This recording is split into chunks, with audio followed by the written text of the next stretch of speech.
Hey, with where we left off last time, we went right up until the beginning of the pre-processing section. I believe we stopped at a little intermezzo related to the splitting of the data set into a train and into a test set. So we resume from there. Um, First, a little bit of a reminder: if you haven't registered for a group yet, remember that the deadline is next week. So don't forget to do so. Next week, you will also be given the first assignment.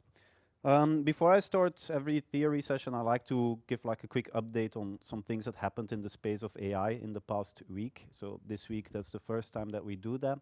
Where possible, we can link that to some concepts that we see in the course.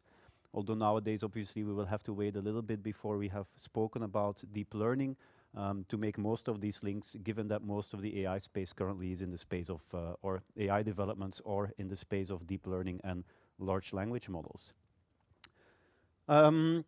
This is still a little bit far away from us in the sense that we haven't really spoken about it yet, but if you're unaware, large language models over the past year or so have gone through a couple of strategies in terms of training them, starting from we use all the data that we have and we see where we get, and it turns out that this transformer model is pretty good, so you get like the first GPT 2 and 3 models. Then you add instruct mechanisms on top of that, and then maybe to make sure that they give answers that are not too much hallucinatory and in line with human values, you have human labelers kind of decide which response that they find better or that they like better than another response, and you use that to continue to fine-tune your model. That's called reinforcement learning from human feedback. And then the next step is to do this with more and more data, and you make your models larger and larger up until you encounter a certain wall, and which has been described as the limitations of the scaling law, where people a couple of months were saying, these large language models, they are reaching a limit because it seems that we can, even if we increase them, they are not becoming smarter anymore. So then currently what is the next step? The whole idea is now to focus on reasoning capabilities and reasoning models, where we already know that if you put in a prompt question such as please think step by step, or please give me a general outline of your answer first, and then work out a response step by step, that seems to help those models because that triggers some kind of structured thought mechanism if you need to think about a hard problem, similar as to how a human being would do that. So that helps. So what are these reasoning models about? Is to put more of that idea in the inference, so when they're generating text. And the idea is then, well, instead of a human having to put that into the prompt and kind of guides the model through these different thinking steps, let the model basically do that on its own. And the reason how, or the way how, is pretty simple. You take an existing LLM, but you first let it talk a little bit with itself, right? And that's what they then call reasoning. So it's kind of outputting, generating text behind the scenes, and it's reacting to its own text. And if you use something like OpenAI's reasoning models, they hide that intermediate text because they consider that to be proprietary and they would not like end users to see that.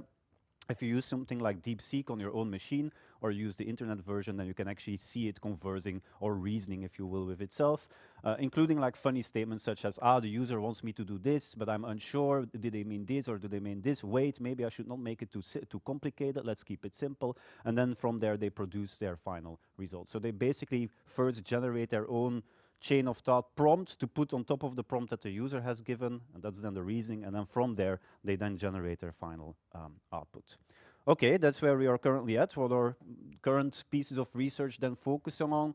Well, one aspect is dealing with model distillation and kind of further fine-tuning the reasoning capabilities of models. And up until now, it was believed that if you want to fine-tune models to be better at these reasoning capabilities, that you need to feed them a lot of example questions and example data sets and mathematical challenges and coding challenges and so on and so on. More and more papers are finding that, at least for the reasoning part, so we're not talking about the pre-training step of the models, the initial training of these models, but they find that at least for the reasoning part, less can be more. So it's not so much about the amount of questions that you feed in to fine-tune them if you want them to reason, but the quality of the questions that you feed in. And this is one of the recent papers that finds this, which is pretty interesting, and also some other studies have kind of found a similar thing. Even the people at DeepSeek themselves had in fact found that they used a very curated set of questions to improve the reasoning capabilities of their model as well. So it seems that that's being found over and over again. So that's pretty cool. What's also nice, more from an economic point of view, let's say. But Anthropic, that's the company behind Claude. So the Claude model, they have released what they called an economic index. With good reasons, as they say, AI will have an impact on the way how people work together. So we are launching our index, which aims to understand the effects on AI on labor markets and the economy over time. And their approach is quite clever. They do this by basically taking all of the conversations that people had with Claude, and from there, they anonymize them, of course, but from there they try to extract like what are the types of questions that people are asking for, which types of labor are people asking help from our AI model. Is that mainly coding related task, or is that like help me to write something, or help me to design something, or plan something, or maybe in finance, whatever. So they lump that into a couple of such categories, what tasks of labor, what types of labor, and they're open sourcing that index and the way how they made those results. So basically everybody can download that data set as well and do their own analyses on top of them. Their initial conclusions are already, well, let's say interesting, but maybe not super surprising yet, but it will be interesting to see if they repeat this study over time, how this evolves as more and more people start to utilize these AI models in different ways. So they write that at least for them, they see that the usage is concentrated in software development and technical writing. So maybe not yet artistic writing and things like that, or copywriting, mainly software skills and technical skills. A lot of people are using it. Most of them take it as like an augmentation approach, where they use the AI to help them out and make their own ways of working better, rather than the AI completely replacing the task itself altogether. Which is especially maybe in coding for simple tasks you could, but for reasonable sized projects that maybe still not possible yet. And they also link it to wage associated occupations, so mid to high occupations and so on, like computer programmers, data scientists. So people like us basically are using AI to help them out, but lower for lowest paid roles and for the highest paid roles. So there it hasn't seen a lot of adoption yet. This kind of meta studies are quite interesting to see how people and companies are using AI. Will be interesting to see how that goes forward. And the dataset is open source, so you can take a look at it if you would like to utilize it yourself or something. Another thing that kind of follows from these reasoning models is now, if you have something that is good at like prompting itself, let's say, the step towards using that thing to answer more difficult types of questions, or having it write a complete research report, is not far off. So I took one example here because it was the most recent one. So also Perplexity, which has an AI-driven search engine, they launched Deep Research. They have a demonstration up on their webpage where you can see how that thing works. Let me take a quick look.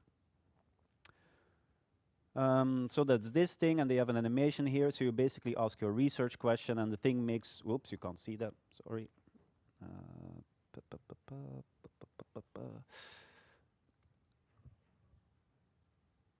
That's strange. Come on. Yes. So this is their example. So they basically start from like a research question, and then the thing outline, it looks at sources online, it looks at research papers, it tries to find the different trends, put them all together. There is this reasoning behind it as well, that also here you don't really see that happening, and then it spits out a complete kind of report for you at the end. So here you can see it like giving like its initial results, and then ultimately you have a report like this that rolls out of that. It's more like white paper style. Don't call this like a research paper yet, but I mean, there are a lot of white papers that are written by consulting companies every day with this style. Yeah, it's getting pretty close at being able to do more or less the same job.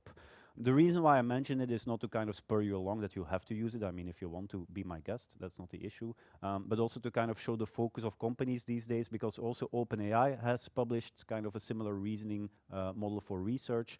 And also the people at Hugging Face have replicated OpenAI's work on deep research, but again have replicated it in such a way that it's a fully open source model and something that you can run locally. So it's nice that you also have these companies trying to replicate what these commercial players are doing and having you run that on your own machine. Some other things, I will just go to the website because the slides basically show the same thing. Yeah, video generation is getting better and better as well. This is from the Alibaba group, who are doing quite a lot of work on this recently. And they have built a model where you can take a normal video scene and then take a picture of your, well, favorite actor, or maybe the Joker from Batman, and basically it replaces the person in the scene with that character that you have chosen. Looks quite convincing. You don't see a lot of visual artifacts. The camera is moving wildly around. It keeps the hands and the feet in the correct place. You don't need to use motion capture devices or software to model this thing. It's basically just raw video and an image. You already get like somewhat of a believable result. I mean, you're not going to make a Hollywood blockbuster with this probably, but like for a hobby project, you can obviously do a lot with this. And then lastly, this is also pretty interesting. This is from Meta Research. They have managed to build a model that's kind of like what Elon Musk's company is doing. But again, here the idea is that you attach electrodes to the brain. You don't need to implant them in the brain in this case. So you attach a couple of electrodes to the brain that register electrical signals in the brain. And then basically they have been able to convert that to, so they train a model here, and they have been able then, yeah, the picture moves along. And they can basically read from the electrodes what the user is typing. So again, their hope is that they can build a device relatively soon that would be capable to replace your keyboard with something that can just read what it is that you want to type from your brain signals. They already reach an 80% accuracy in matching the signaling with what the user is typing. Of course, what's still the case here is that while the brain is being read out, the user is typing, which perhaps makes it a little bit easier to read the correct signals rather than just having a human place their fingers on a desk and thinking about what they want to type. Maybe that's a little bit more difficult, but this is the first step in something that's already quite, interesting and perhaps also helpful in a couple of years to disable people and that sort of stuff. These slides will also be posted if you're interested to check the links out. Feel free to do so, right? So that's what they are there for. We left off here last time, kind of a long rant about the importance of splitting your data set as soon as possible, because everything that you try to develop on your train set, basically we say you can get as creative as you want, but do it with your train data and then see if you can still execute it on your test data instance by instance. And also see whether it works in terms of evaluation, in terms of performance, that you have not created an overfitted model. So we were in pre-processing, we were kind of along that route. We spoke about the different types of data already and how you select them. So then typically a next step, I think we also spoke about missing values as well already, right? Which is something that you will have to treat for most models, at least for most of their implementations. And so then the next large step to check out or to deal with as you're pre-processing tabular data is to deal with outliers or extreme observations, right? That's also not very new to most of you. Here, contrary to, it's not like they can be unknown or it's because the data is invalid. Here, your outliers can also be of different types, either because it's just an erroneous data point, so the value itself is incorrect, is invalid, or it can just be an extreme value, but a correct extreme value.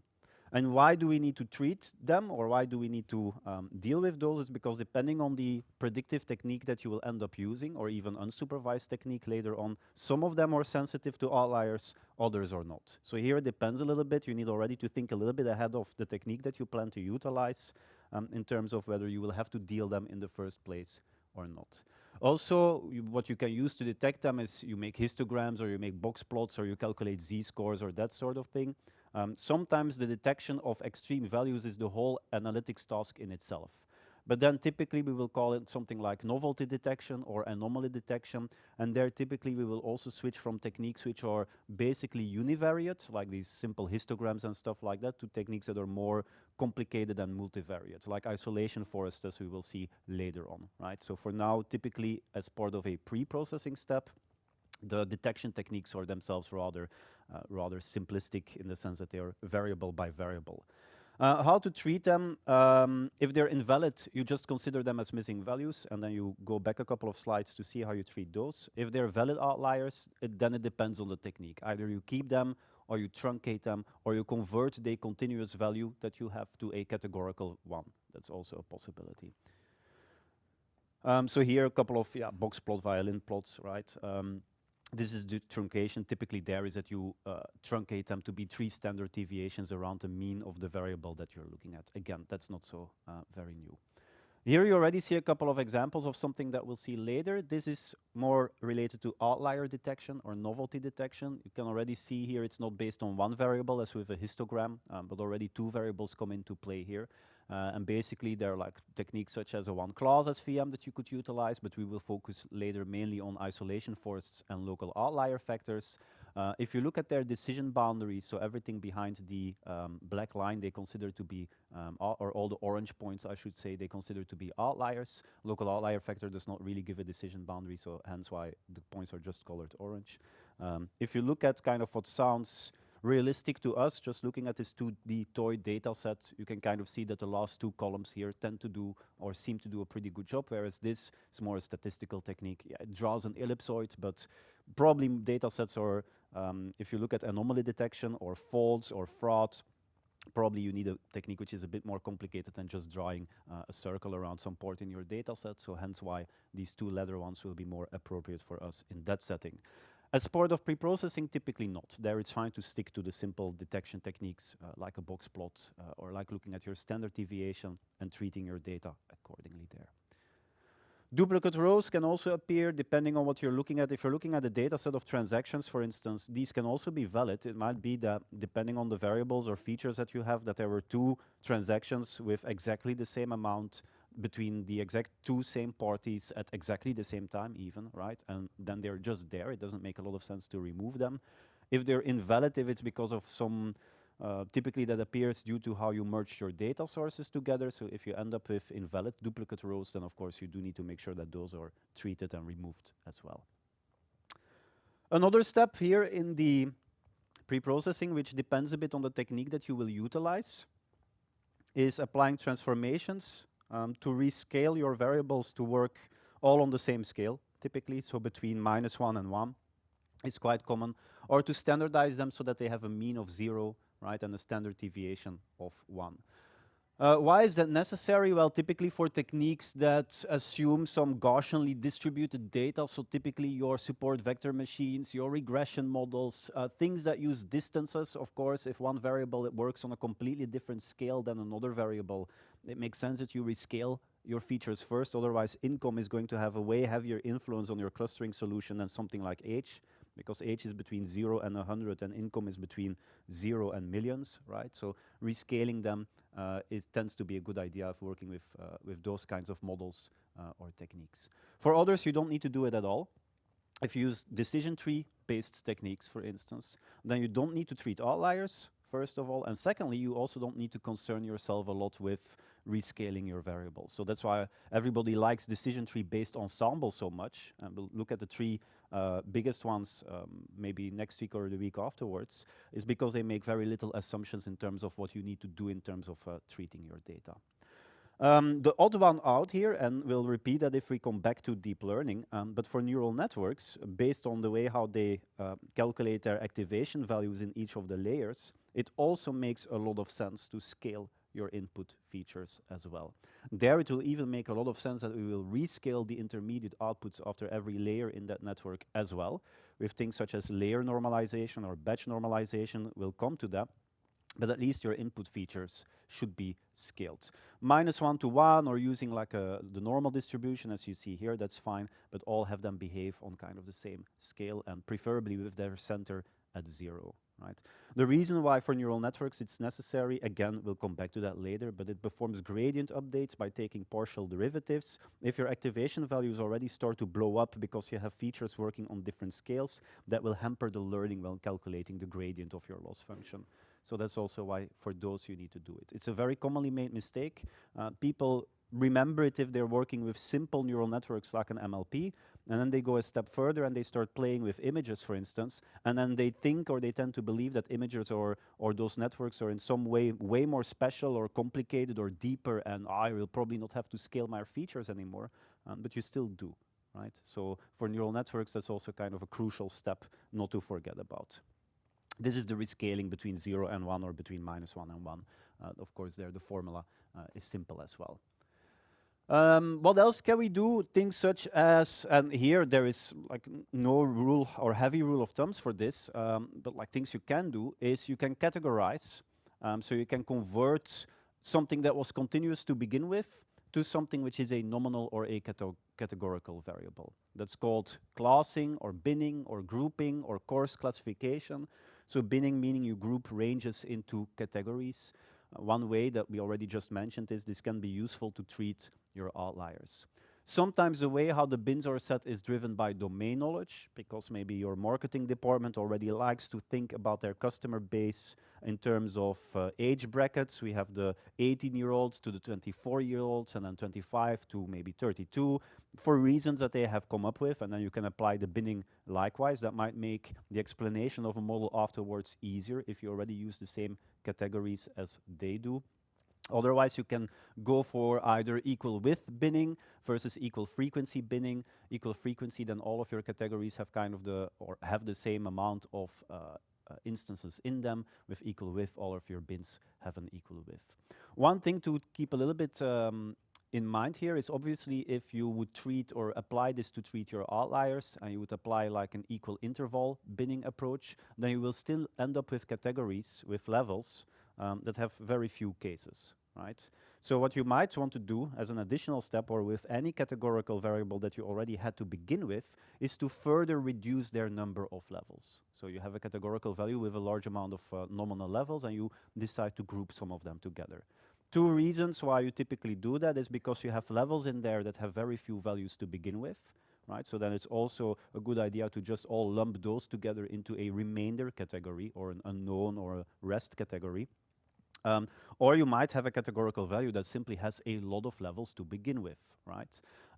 Think about a postal code, for instance. Well, there can also be driven by domain knowledge. You could decide to then reduce the number of levels that you have by only looking at the first digit of the postal code, for instance, right? And typically with hierarchical systems like postal codes or codes that indicate which sector a company is working in, you can do those sorts of things as well. Most models do not like to deal with categorical values that have a high amount of levels in there. So that's also a reason why you see that you would need to reduce them. Why is it also useful? Yeah, so like I said, these 3 points you have already briefly discussed. Another part why it's useful is to introduce non-linear effects into models which are otherwise linear, right? If you see here this is h on the x-axis plotted against the risk of a certain outcome. In this case, it's default, right, in percentages. You see that this effect is not smoothly linear, right? So there is a bump up there in the middle. If you just give this variable as a continuous one to a linear model, like a neural network with just a single neuron, for instance, or a linear regression model, it will basically just try to draw a line through there. Right? If you first categorize this variable in the right way, you basically get a coefficient associated with every level in that categorical value that you have created, and you allow the model then to extract these nonlinearities as well. And then the question will obviously be, what is the best way to bin this categorical value, right? Once we also use the target value, perhaps we can have ourselves be driven by this target value to maybe better decide what our bins should look like to convert this continuous feature into a categorical one. And obviously such approaches have been proposed. We'll see, or we'll take a look at them in a second from now. What can also be done? Well, you can go the other way around. Sometimes it makes sense that you go from a nominal value to a continuous value. And typically the way how people encounter that first is they're working with R, you load in a categorical value in there, you want to create a regression model, and you will see that it has created dummy features for you, right? So this concept of dummy variables or dummy features is something that a lot of us already know from previous approaches. But dummy features, if you think about it, what you're basically doing is you're taking every level out of a categorical variable. And the question is basically, how do I convert that into a vector representation of numbers? A vector where maybe the length is decided based on how many levels I had to begin with, right? Or maybe a vector where I can set the length or the dimensionality of that vector, but maybe there are other ways than this dummification approach that you can apply, which perhaps some of them might be more informative to the model than others, right?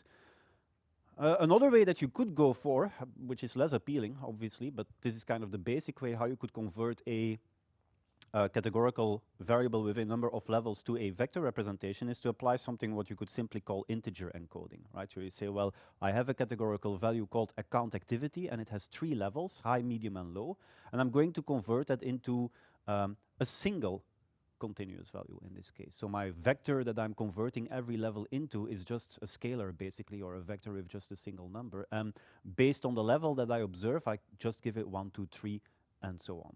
And then I have a continuous value. You still have one feature in the end result. So in a way, it's appealing because at least you're not creating like a curse of dimensionality by overblowing your model with a bunch of new continuous features that you're introducing in your feature matrix. But of course, this is still problematic because the way how most models work is they will infer some magnitude relation in the values that pop up in your feature here. So it will say, well, 3, then, well, this account activity is 3 times as high as this account activity, right? And that you can't really do, right? And ordering is kind of okay. High is the lowest, and you get a minus sign there if necessary, but like this magnitude or this scale does not really work in this sense. So this is still a bit problematic. Not always, though. You could say that if you could give this, or if you would give this to a decision tree, that they wouldn't really care that much about what you're doing here. They just create orthogonal splits anyway around it, so they will be able to separate off the different levels anyway, right?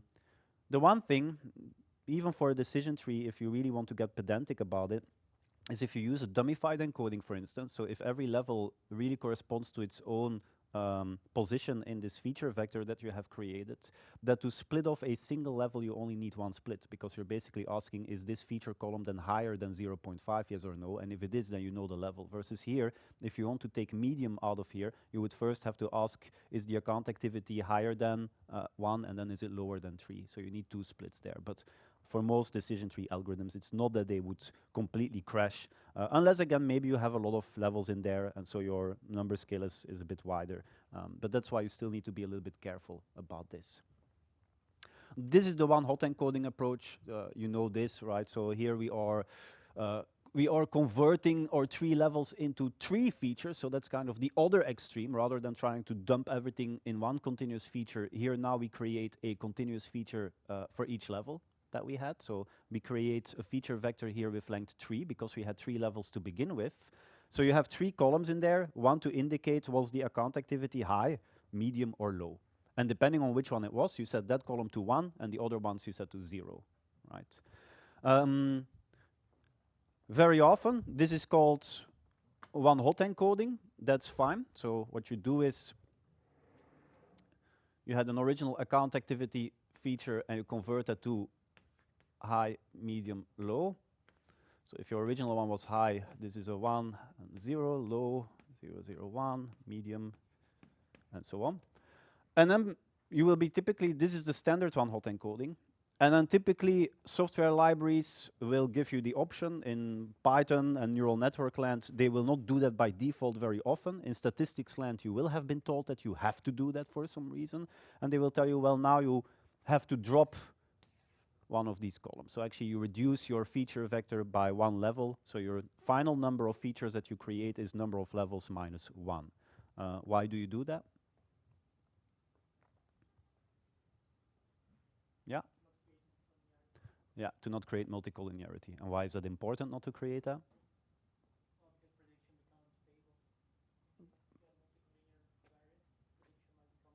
Prediction of what? Or by which? Or by whom? If you have a?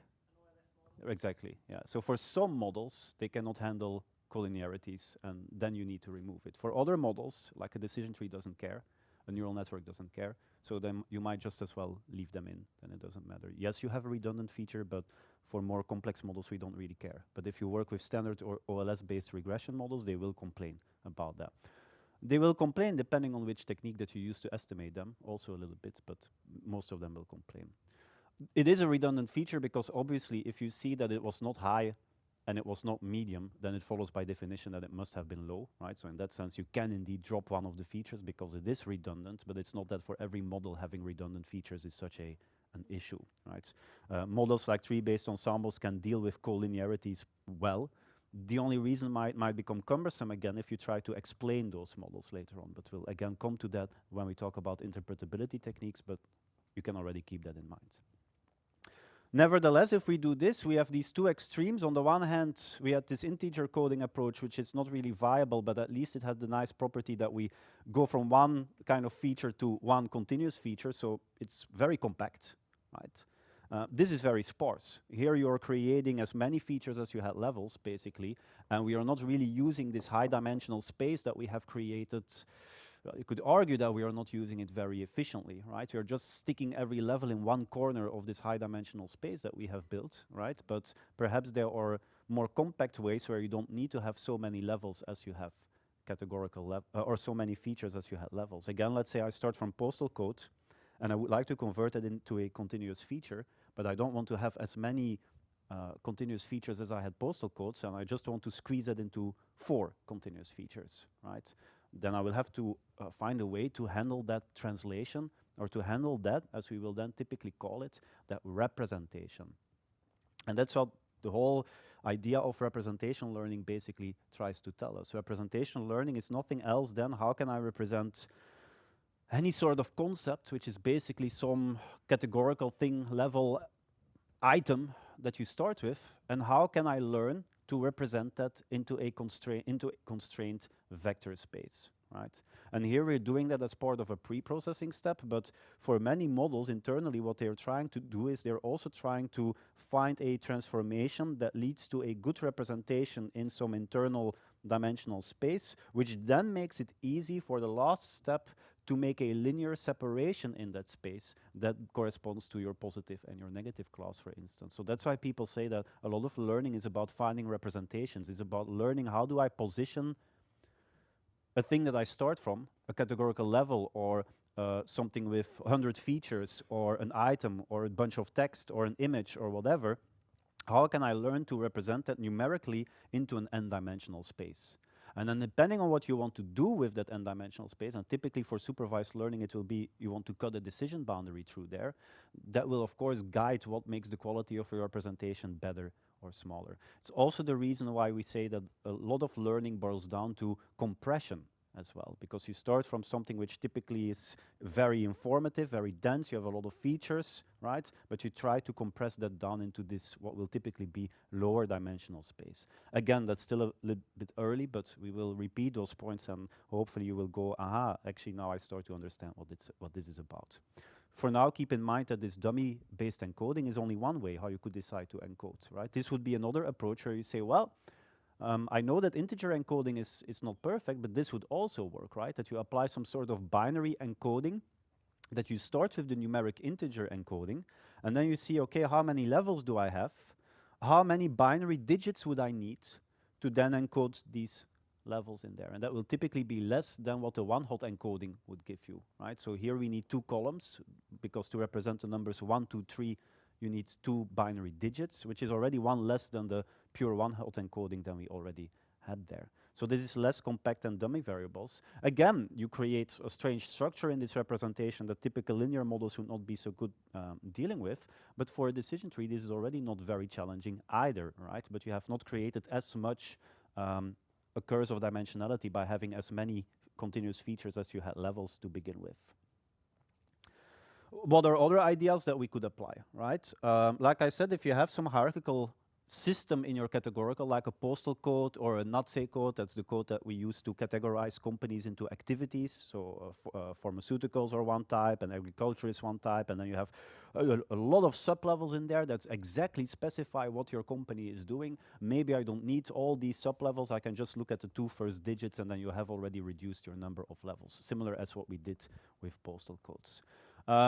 You could do things such as frequency-based grouping approaches, where you try to convert your original level to a single continuous value by applying some sort of domain knowledge. For instance, you could say, well, I know that I'm dealing with postal codes, right? So instead of grouping them together based on the first digit, which more or less would boil down to the same thing, but maybe I can look at areas and communities, and I can basically join my postal codes together like this, right? And maybe reduce the levels that way as well. So maybe you can construct, again, some sort of domain-driven grouping system that can help you out there.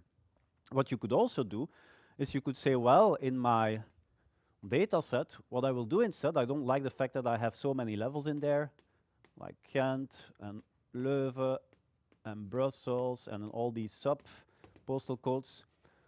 What you could do instead is you could say I'm going to replace it again with a representation that consists out of a single continuous feature, right? So it's quite compact and dense again. where I will just look at how many times did this level appear in my data set. And you replace it with that count. This one was there 101 times, and this one was only there 52 times, and so on, right? You can then normalize them so that it falls between 0 and 1, right? This is relatively frequently done. Of course, you replace the meaning a little bit. You're now more indicating to the model some indication of frequency of this postal code being there, which hopefully corresponds with the target in some way, right? If that's not the case at all, of course, it will not be very informative, right? But that's something that you can try, and at least you're then working with a single continuous feature rather than working with this categorical with an extreme amount of levels. Again, here, what do you have to keep in mind? If you apply this, your split already happened, right? So you do this on the training data. On the test data, you're not going to recount. You're going to use the same values as you have saved in this table and reapply them again to impute or to create that feature in the test set.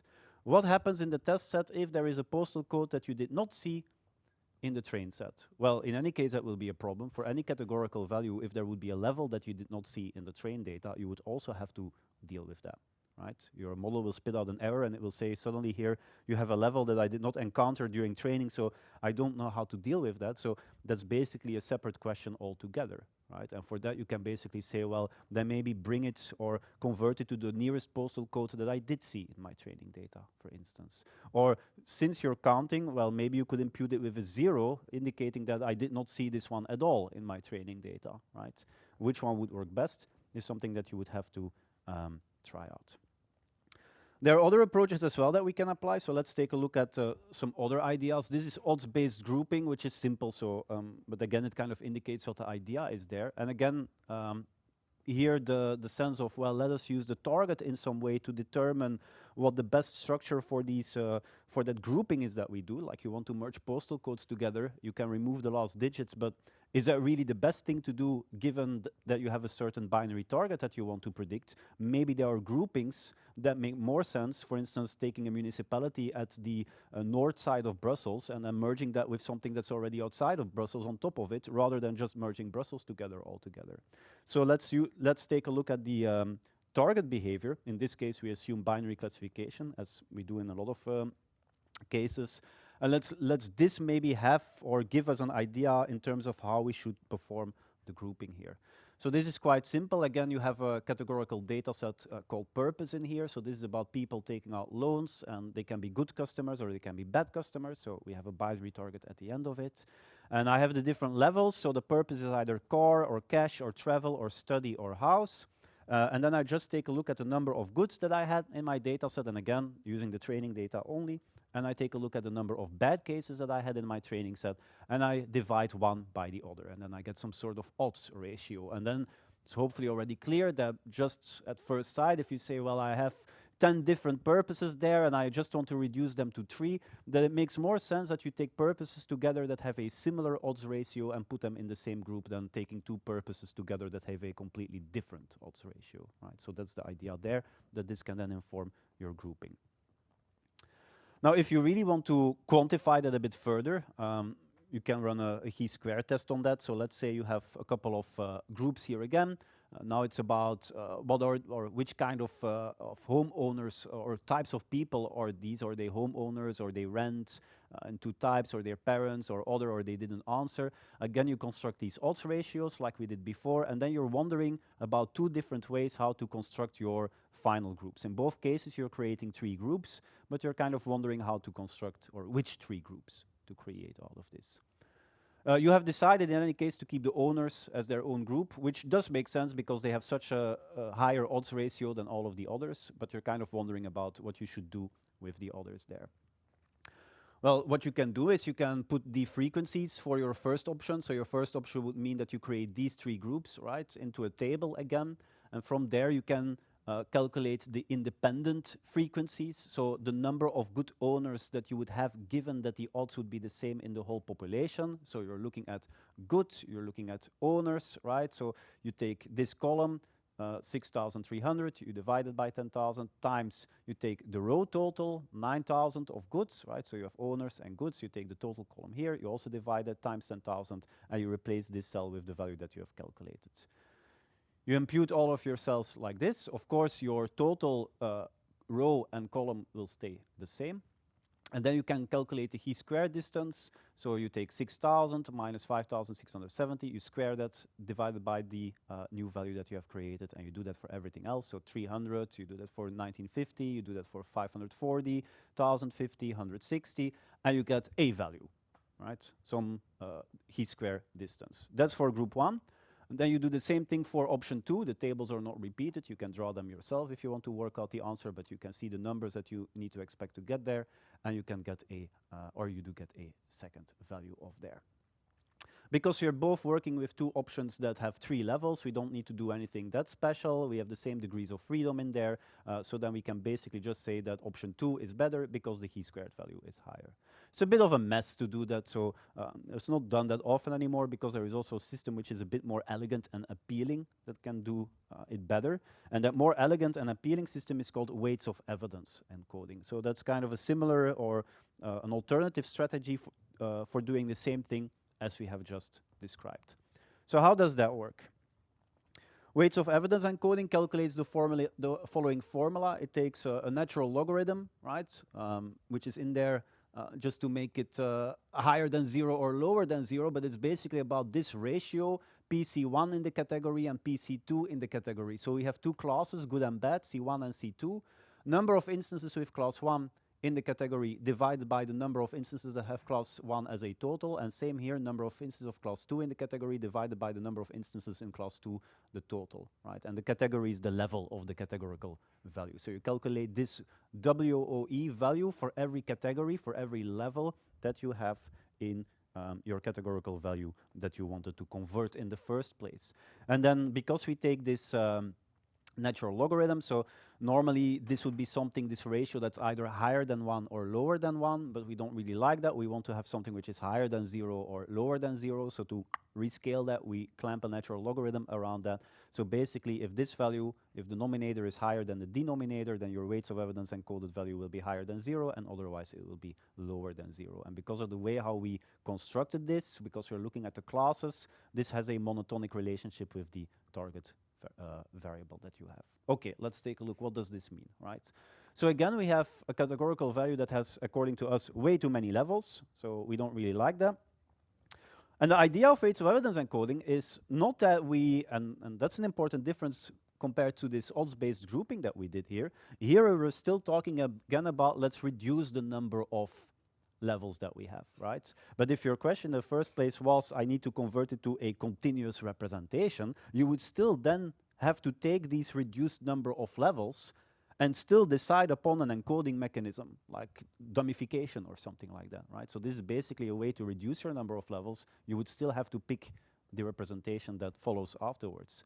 Weights of evidence encoding tries to offer something which is inspired by this odds-based grouping, but immediately output a single continuous feature for your categorical value. So immediately also creates a single continuous representation for your categorical value. So in a way, you could see it as discounting value was one mechanism that did that.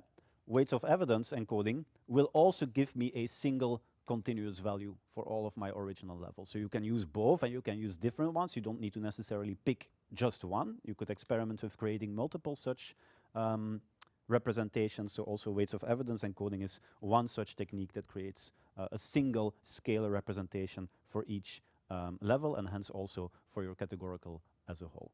So let's take a look. How does it work? So again, for each level, I list how many positive cases do I have, how many negative cases do I have. I obviously know my total number of cases as well, right? And then from there, I calculate my distribution of negatives and my distribution of positives. So what I'm basically doing is I'm calculating this PC1 in the category and this PC2 in the category. So for my negatives, what I basically need to do is I need to look at how many negatives do I have in the category, which is 42, divided by the number of negatives in total. So be careful to divide it by this value, not divided by this total value that you see here on the left-hand side. That's the only trick, right? Then you divide these two numbers one over the other one more time, right? So there is another division that follows there. And then you put a natural logarithm around that, which basically converts this to a, here it's expressed as a percentage value, but basically a number that's either lower than 0 or higher than 0, right? What do you observe? if this weights of evidence value is very, let's say we start from very low here, right? So this ends up being a very negative amount, like in these cases, right? The first 4 rows. Well, those are all cases where the distribution of positives was higher, obviously, than the distribution of negatives, right? And the more negative that this value gets, the more extreme that the ratio was. So the more positives that I had versus negative cases. So this category, right, of old core, this is the distribution that has the most amount of positives, relatively speaking, versus the negatives. So meaning that old core, that's the category or the level where people have most trouble paying back their loan. And likewise, so this is monotonic. As this value increases, so I go to 166, people getting a loan for studying, they tend to have the most negatives compared to the positive values. And what's then the idea? That you simply replace then in your data set, every time you have someone which originally had a level saying home, for instance, that now you replace that with this new feature that you have created. You just look in your table, well, this was the weights of evidence value that I have, this will I use as the value for that feature now. Typically for a model, they will tend to be happy to pick up on that, right? Because this is a feature that will be strongly correlated with your target that you're trying to predict, obviously.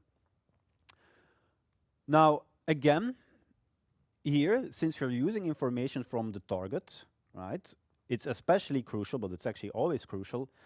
And again, this is sometimes our tutorials will make a mistake, but then no wonder that they get very predictive or very performant results. Again, this is something that you calculate only on your training data, right? This table, once you have calculated it on your training data, you store it, it becomes part of your model.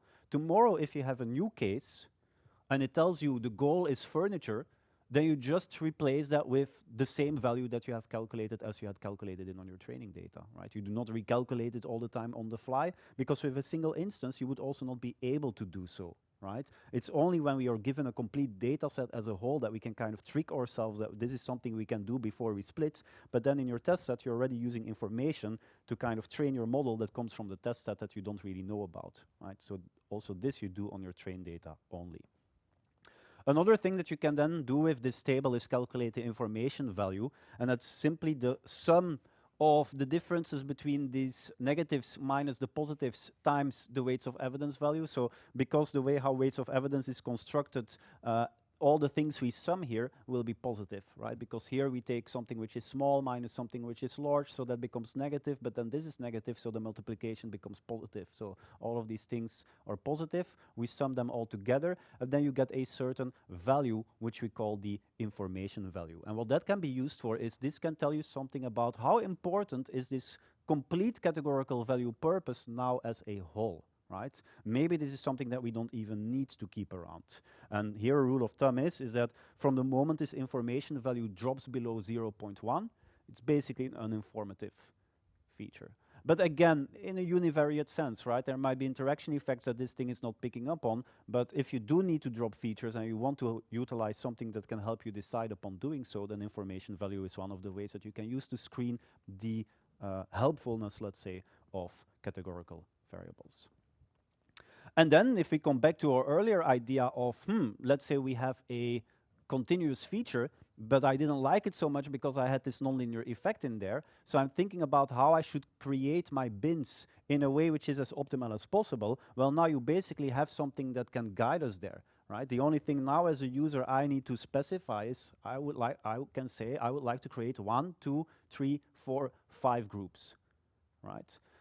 What you need to find out is where should we plot the red lines, right? Well, then you can run some iterative procedure that basically shifts those lines around. For every solution of these positioning of these 4 lines, you have basically created now a categorical variable which has 5 possible levels, right? With these 5 possible levels, you can stick them into a table like this and figure out what the information value is. And then you basically move the lines in such a way that they maximize that information value, and you have found a good optimal binning for your continuous feature, right? So in this case, it looks something like this, because here the linear effects are neatly separated across the different parts. Here we go down, here we go up, a little bit down, a bit more down, and a little bit more stable again. In the case of creating 5 groups, that is. If you now say, well, couldn't you also then just take a decision tree, for instance, and you only give it this single feature, right? And the single target that you have, and you just let it split for a couple of times, and then you look at your orthogonal splits on this single feature that you have, wouldn't you basically end up with a solution that looks very similar? Probably you would. Right? So that would also be an alternative approach, is my task is simply to convert this continuous feature to a categorical binning that I can then give to a model which is still linear. Let me still use a decision tree on my training data then to at least help me figure out how I should construct a grouping here, even if I'm not planning to use a decision tree afterwards, because I'm really married to these linear models that I want to utilize for some reason, right? Other packages like SM binning, they use very similar approaches to optimize the binning of continuous features using things like weights of evidence, again, as we have just seen. So how many categories would you create if you apply this approach? That's obviously the trade-off. If you would create too many bins again, you have that curse of having too many levels again. So typically you wouldn't go as far. You can calculate, or you can do a sensitivity analysis where you experiment with different number of categories and how your optimal IV evolves, and then using some elbow points to find the best optimal cutoff. Still, in the case for weights of evidence, if you have rows here which have very little examples to begin with, you can kind of see that that makes your weights of evidence value more unstable, right? Because dividing 1 over 2 versus 101 over 202, I mean, you would like to have at least like 30 or more instances in every category here. So if that is not the case, again, you will have to apply some grouping mechanism yourself first before you apply weights of evidence on top of this. What you can also do is add a smoothing parameter where you just add a constant n to the top and bottom of this ratio here, which then pushes the weights of evidence values that you get to be closer around 0, meaning this is a protection or an additional robustness to help avoid the effects of categories that do not have a lot of values in them, right? So that's another thing that you could add. Most important thing is to do this on the training data only. If you would like to do this, so in R, I already mentioned SM binning, you also have the information package there. In Python, you can utilize some library called category encoder, right? So basically, you can see some examples of the bins that you get here. Yeah, if you just make a prediction categorically on every bin, you could basically predict a mean for every category. If you then train a linear regression model for each of these categories, or you stick them as separate levels into a linear, then you basically get something like that out of there.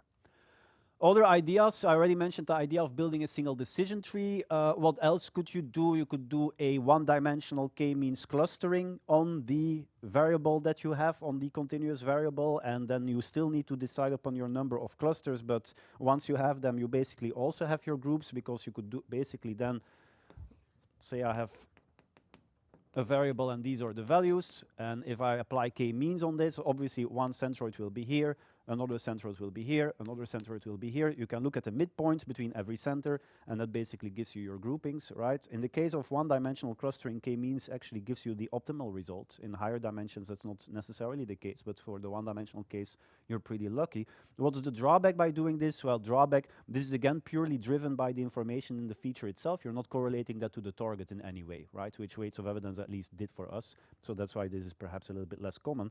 If you use a single decision tree, obviously it's also driven by the target that you give there.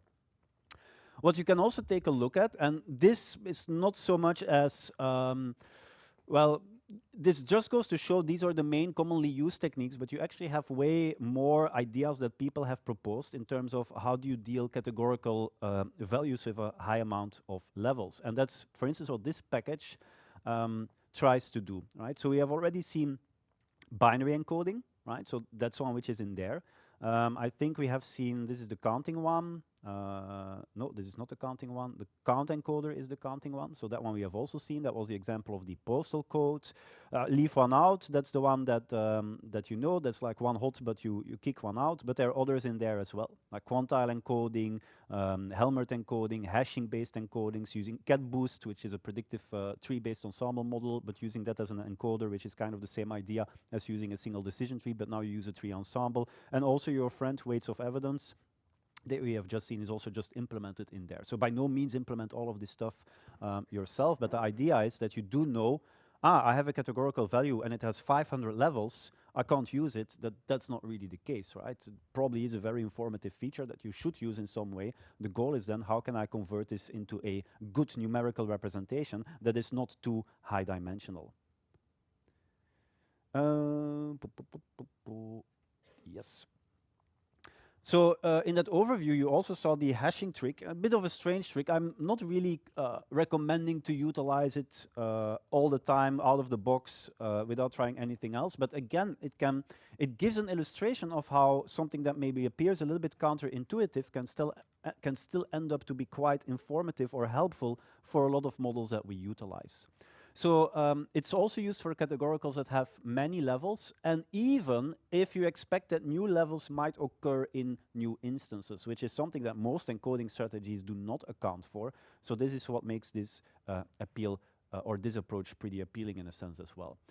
It was first proposed, or in the area where you found it a lot in, was in the context of text mining. Today we want to use like a pre-trained text embedding model. Basically, that's also if you download something like a sentence transformer model or Word2Vec pre-trained stuff or GloVe vectors. That's also what they do, is they take every word in the English language and they give you a pre-trained numerical representation for every word in that English language. And then if you have it for every word, you can maybe also get a vector for a sentence or for a whole document. So same thing, you're trying to find representations for certain items, right? Anyway, hashing trick, what was the idea there? Let's say you have a text, the customer desired to know more about investment products, and you think, ah, damn, I have text, but I want to featureize that because I want to apply my favorite tabular model on top of this. Typically, what you could do is you apply some sort of bagging-based approach. So every possible word that you can have becomes its own column, and then you just put a 1 in there if the word appears in the text or in the particular document that you're looking at, or 0 otherwise. So maybe there is another document that has the word complaint in there, but it's not in this document, so hence why the value is 0 there, right? And you can maybe count instead of doing this binary, and then you can normalize the counts, but whatever. This is kind of a bagged-based approach where for every word you're creating a feature.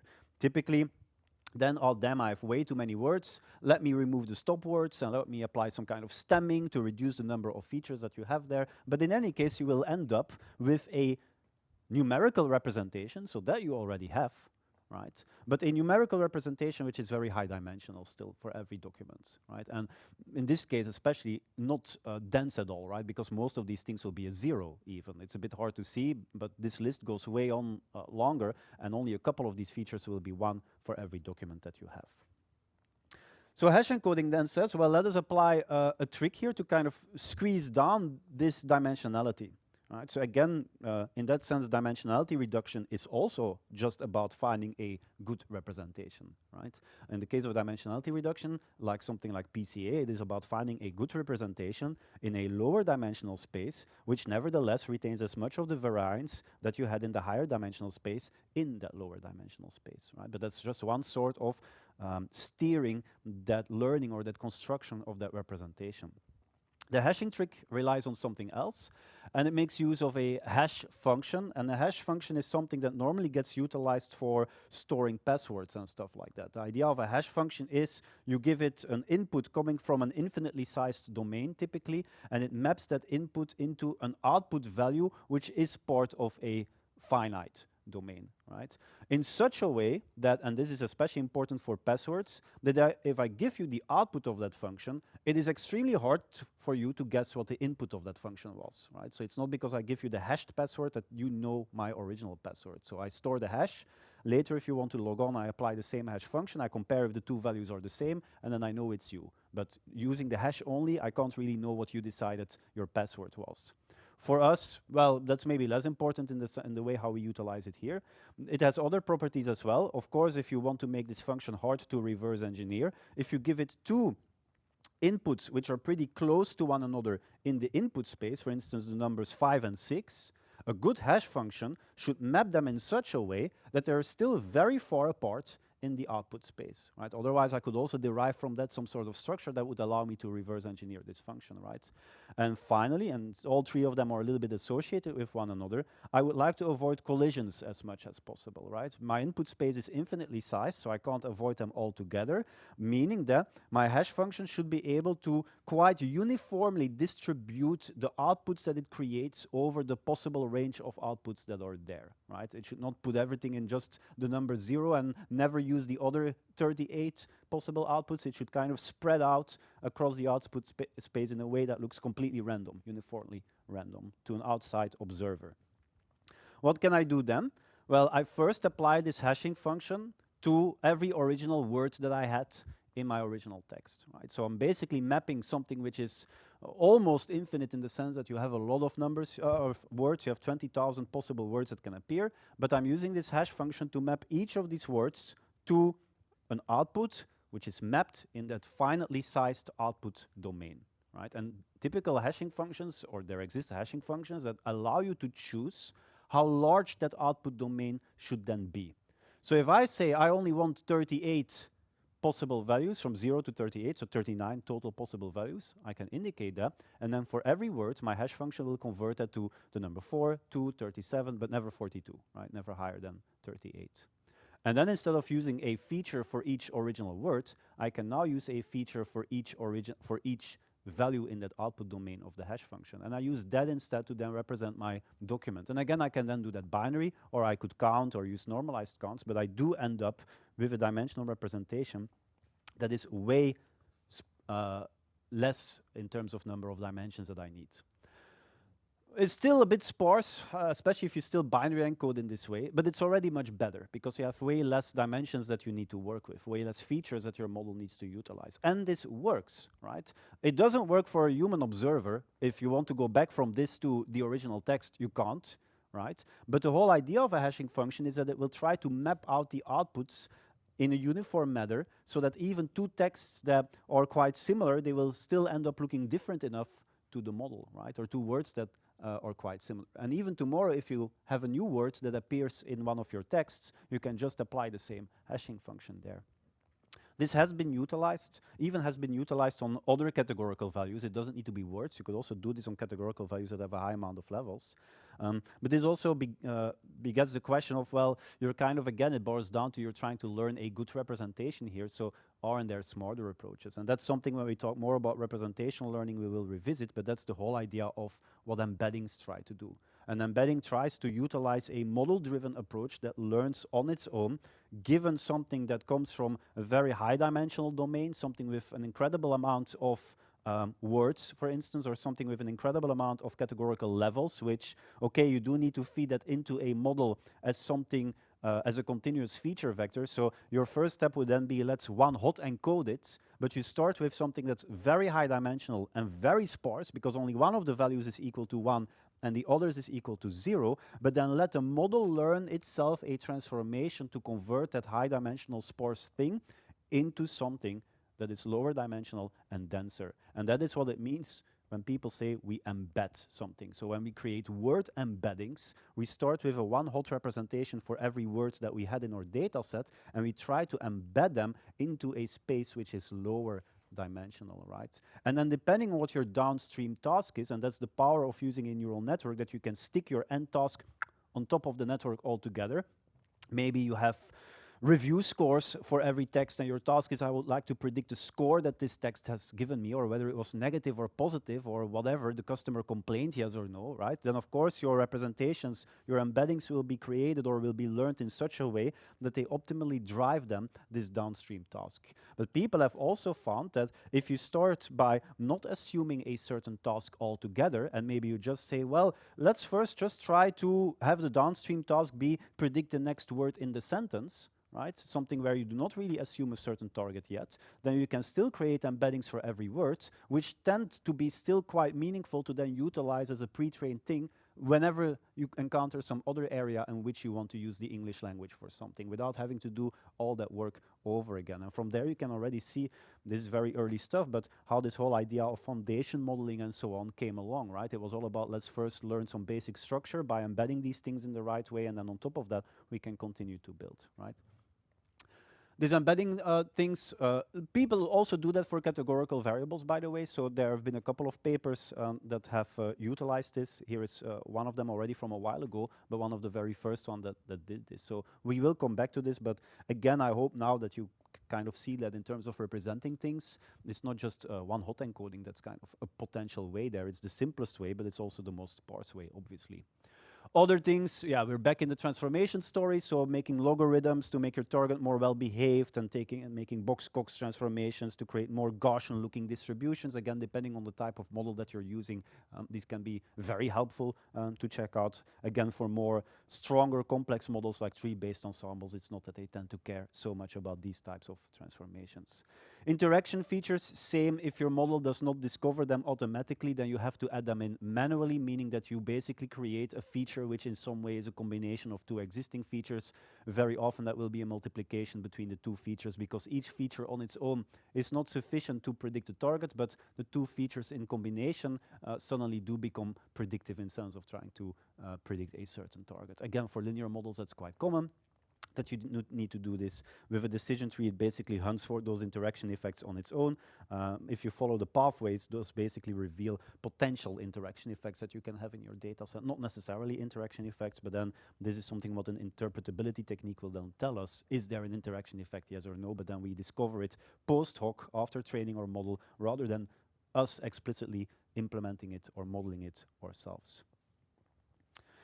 A last and very related, obviously, or more like different ways of feature engineering when we do our pre-processing. What any model that you end up utilizing, and especially for tabular data, it makes a lot of sense to not just apply like simple aggregations or transformations, but also you as a domain expert, or when talking with domain experts, thinking about what are the things that could help my model along, and make life a little bit easier for my model. Again, depending on the strength of the model that you're utilizing, that might be more or less of an issue, but still it's a good idea. But second, also thinking about, do I have features in there which are maybe perhaps more volatile or become more volatile or less stable as time progresses, because I do know that my model will be utilized in a production context, not just on my test cases, but also going forward. So if I have an alternative between two features that kind of express the same underlying meaning, but one is more stable than the other, I will of course prefer to use that one instead. And a very common example is you want to do a prediction for your machines, whether they will fail in the coming month, yes or no. And one of the features that you have is age, or is date of purchase of the machine, right? Or year of birth of a customer, something similar. So you have a date in there that kind of indicates some sort of age. You could say, well, simply use year of birth as a continuous feature. And my alternative would then be, well, no, convert that to an age in years first, right? And use that as a feature instead, saying the exact same thing, but one will be way better to utilize in your model than the other is, right? And of course, age will be the better one, because as you go forward, you decommission machines because they are too old. You buy new machines, meaning that in your data set, back when you trained it, the range of seen years of purchase was 2010 to 2020. 5 years later, that has already shifted, of course, to 2015 to 2025, right? So that's something which is unstable and drifts along as you are using your model. Age is not, right? There, your distribution will tend to be more stable. So it's about trying to think about things like these. Other examples, things where we humans have come up with some kind of very nonlinear, strange encoding scheme and have tried to then map it into something.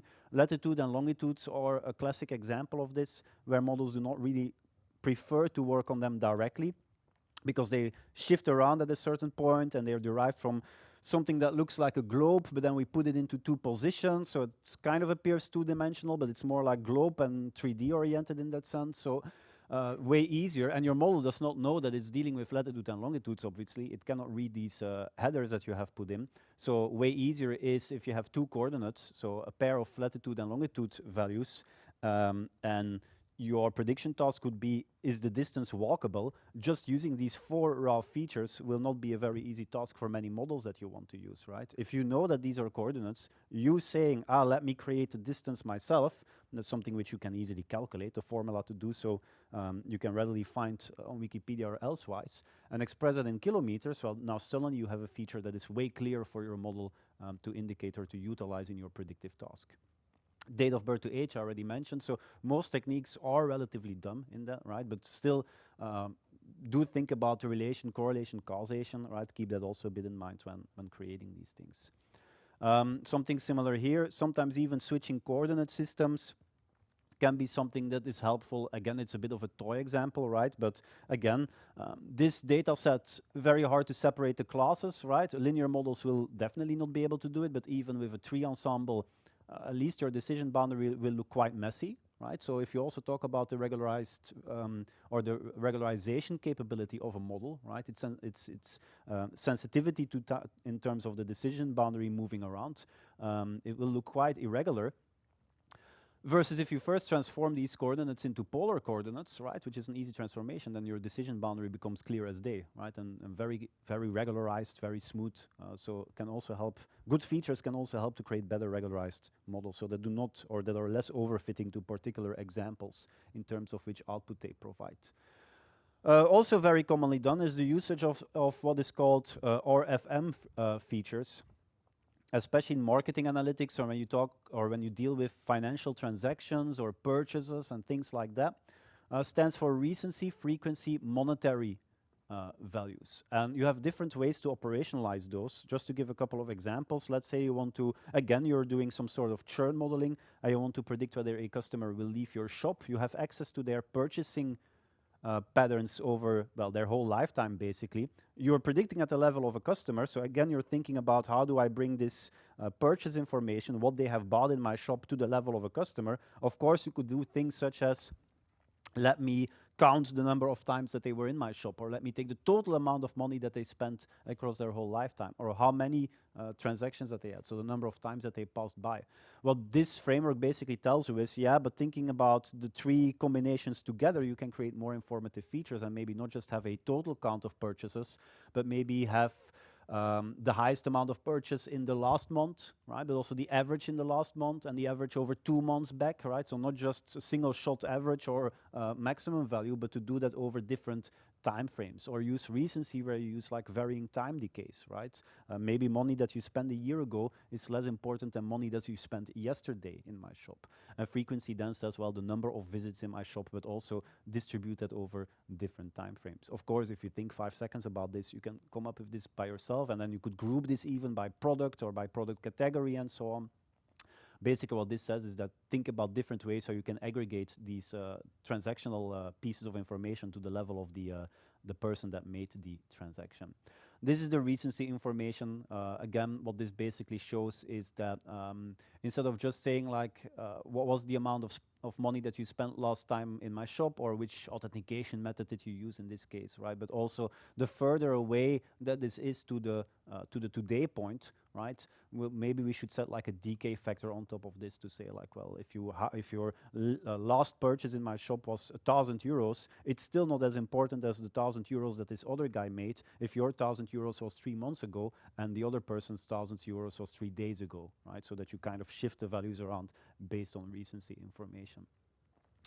Time, a bit similar as dates, right? So dates themselves can be relatively tricky. One way is to convert them into an age from the now, but also for time you have the clock that shifts around, right? So you don't have a nice Gaussian distribution that you can put on top of that, right? So after it's midnight, you go from 24 back to 0. So if you would have the following timestamps for a bunch of transactions, for instance, and you would calculate the mean time that this person, maybe this is about bol.com, looking at a certain customer, and when do you typically shop online, right? You have had your first couple of glasses of wine, and then by 22 at night, you're ready to press the buy button, typically. If you take the average out of that, well, obviously you would end up with the completely incorrect average of that, right? So also for models, it's hard to directly deal with times of the day in terms of our information. So you have other distributions like the von Mises distribution, which is basically just a Gaussian distribution, but it wraps around the midnight point, and then you do get the correct distribution there. Again, depends a little bit on which model that you want to utilize and so on, but important to keep in mind that these orderings in terms of time can be tricky as well.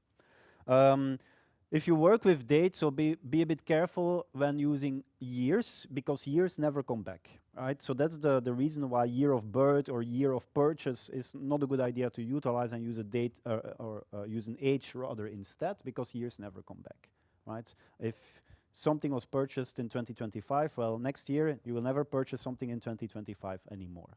Now, there are parts of a date that do come back, right? So what is interesting is that you do retain the month of the year, right? And that you do retain the day of the month, or that you do retain the week number, or that you do retain the fact that this was a weekend or not, right? Just slamming in the date in a raw format, well, how would you do that? Because you can't really make that into a categorical value, so that won't make a lot of sense. So we will have to split up that date into several continuous pieces of information, and then with the year, probably drop that one and replace with an age. but also calculate like intermediate information, because it's not because your model sees that there is like a value, month is March and the day of the month is 12, that it knows whether it was a weekend or not, right? If you would still have kept a year, you could kind of make yourself believe that your model is smart enough to figure out that that was a weekend, but it will not. So also putting in the fact that something was a weekend or not can be informative, or that it was a holiday, a national holiday or not, right? So all of these additional time features, or splitting up a date into these separate time features and date features, is something that you will typically have to do. Likewise, adding in very often, you look at, and the recency frequency monetary framework already handles that to some extent, but also for other features, very often it is not so much as what the value is the last time that we made an extract of that instance is, but also how that value evolved over time, right? So not just looking at, this is my current view of my customer base, what is your balance on your account right now, but that I also try to inform my model of, is this something that went up or something that went down or something that retains stable? So also taking windows, taking deltas compared to a previous value and adding those in as additional features is something that you will very often have to do, because you basically take a single snapshot per instance. So all the historical information needs to come through these additional features that you give in. Unless you're doing something with recurrent neural networks and you feed like a sequence of customer information, but like with a standard tabular model, you will have to add that in manually by means of feature engineering. Yeah, an extension, of course, of that is time series analyses, but even nowadays, a lot of time series models end up being tabular models using something like GBM or XGBoost, and then again adding in lagged features manually as features. So even there, you will see that this approach is kind of a very common one nowadays. How to deal with ordinal variables, yeah, also a little bit annoying. Again, there it's trying to find some sort of representation for them, but that does retain some sort of ordering. So one easy, it's the same question as with our categorical values, except that now the levels are even a bit more special than before. So don't use integer coding, right? Again, however, with decision trees, it's not too bad, but keep that in mind. So a better way is that you use percentile encodings, which is basically like a cumulative percentage over the order levels in your categorical, and you use that as a single number to replace your categorical variable with. Another way is that you convert, again, to some sort of, I can't really call it a one-hot encoding anymore, right? Because now multiple features can take on the value of one, right, as you go through the levels. So this is more like a progressive ordinal encoding. It's also sometimes called a thermometer coding, where the highest level is all 0, and then the next level gets a 1 for the first feature, and then the next level adds another 1, and so on until you have all ones there, right? So that's something that's commonly done. To be honest, however, the space in terms of specialized approaches for creating representations that do something special in terms of when you have an ordinal feature versus when you have just a normal categorical feature, there isn't a lot of additional things that you can find there.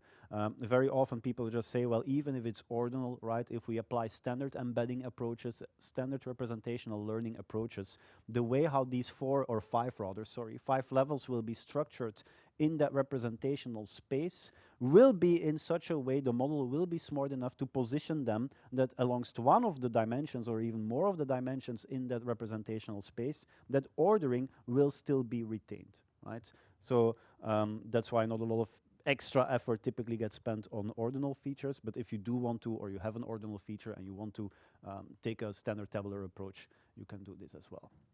Levels of aggregation was already mentioned when I spoke about RFM, but typically, so thinking about how to add relational data tables to one singular source of truth is something that you will obviously also have to deal with a lot. And then it depends a little bit on, do you want to predict on the level of customers, right? And then it's about how can I use RFM and things like that to bring the transactions to the customers. Here I want to predict something based on the transactions. So then here maybe it's easier. I just copy over the information that I had of the customer to the transaction level. But again, copy over perhaps looking at which information of the customer did I have at the time that the transaction was made, right? Here they're all in the same year, so the customers do not really get older over time, right? But maybe if I have multiple transactions in here, well, for a previous one, the customer would still have been 30 years old, right? So you use the information of the customer at the time that the transaction happened. You have packages like DM that try to do that automatically, where you give it your relational database and it tries to come up with aggregations and mixtures for you and denormalizing this stuff for you.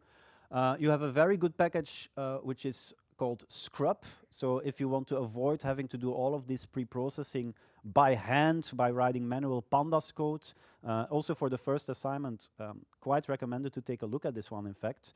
So this one basically gives you, something like a table vectorizer that helps you to create a whole ready for analysis feature table rather than you having to do that all yourself. And it has a datetime encoder in there, it has hash encoders in there, so it's a couple of interesting things in there that you can utilize for that. So take a look at that, a tip for the assignment. Yeah, then the question for, let's say you have something non-structured that you would like to utilize. How do you make a tabular data set out of this? We won't always have to, right? When we use deep learning, we will work straight on the image data directly, but let's start relatively small.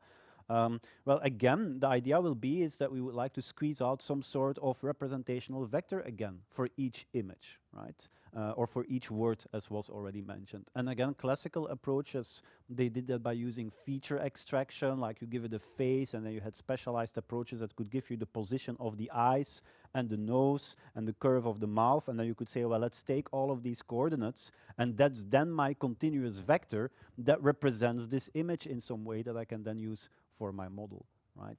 Of course, nowadays, you would also use deep learning-based approaches for this.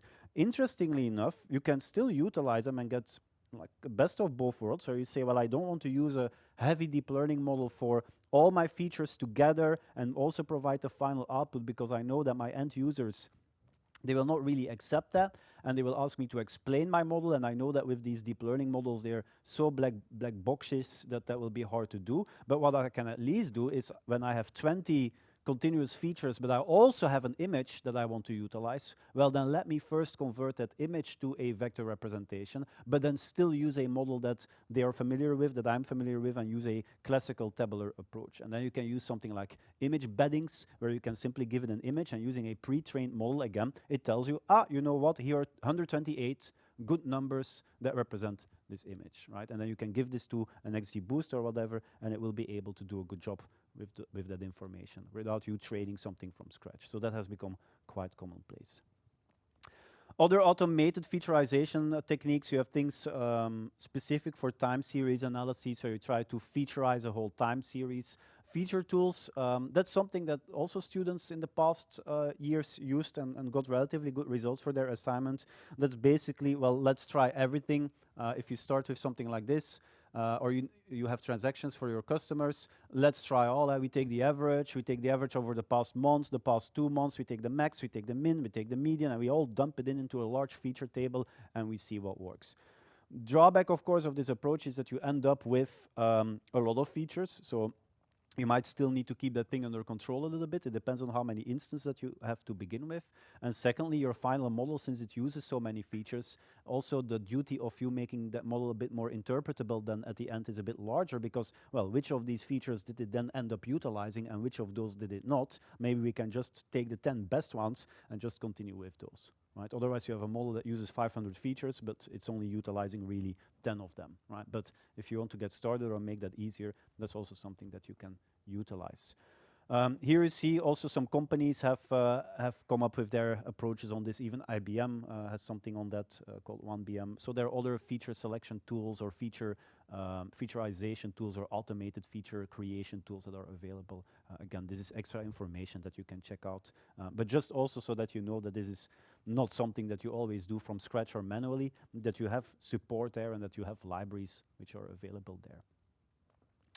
So you have feature selection, as was already mentioned. As long as you have way more instances than features, you should not worry too much about having too many features. Yeah, if you use a simple model, for sure, but again, we will use quite strong models later on. They tend to do quite well as long as you have enough instances. If you have less instances than you have features, then stop, right? That's not gonna work. But as long as you have like the number of features squared or something, then they can do a good job typically. If you use more simple techniques, then they can go haywire, so then maybe think about removing features. There is sometimes stepwise removal procedures, but we will see later why that's not always a good idea. Regularization might also be important because you might have, the more features that you have, the easier it becomes for models to overfit on particular sensitivities in your feature space, which is not really a property of the model not being good on its own, but maybe becoming more volatile as time passes. You have techniques that were presented based on genetic algorithms to combine different approaches of features, but they take way too long and they also lead to overfitting, so that's also not a good idea. Some models, if you do have a model that can handle a lot of features, for a lot of these, and actually for all of these, as we will see, we can kind of ask that model then, hey, which features according to you were now the most important? You could always decide then to retrain that model one more time, but with only a reduced set of features, and that will make it easier to put into production and also to maintain that model later on. Or you could apply feature dimensionality reduction techniques like PCA, or nowadays you would tend to use something like UMAP, as we will see later, but you can of course also do that, as long as you do it on the trained data only, as always, right? So PCA, trying to find the best less dimensional representation of something which is higher dimensional, where you retain as much variance as possible in easier words to understand.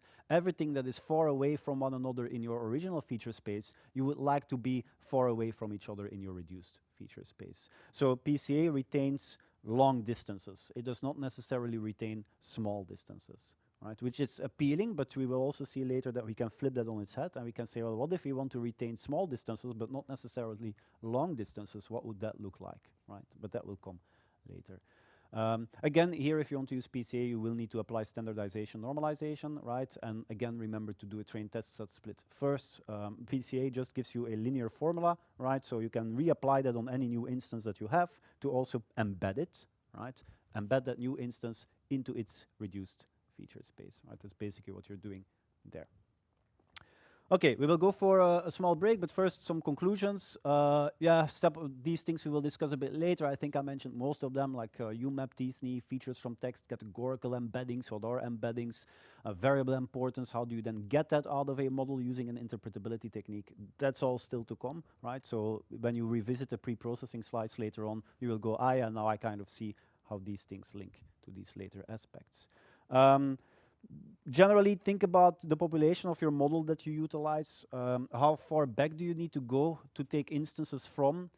Yeah, the further you go back, the more data that you have, but the further you go back, the more out of date the data is as well. So do try to think a little bit carefully there, like including COVID as a period in most of the models that you build today is probably not going to be a good idea, and things like that, right? Also, in many cases, if you have a whole data set with like 1 million customers, and your feature base is not too extreme, right? You have 100 to 300 features.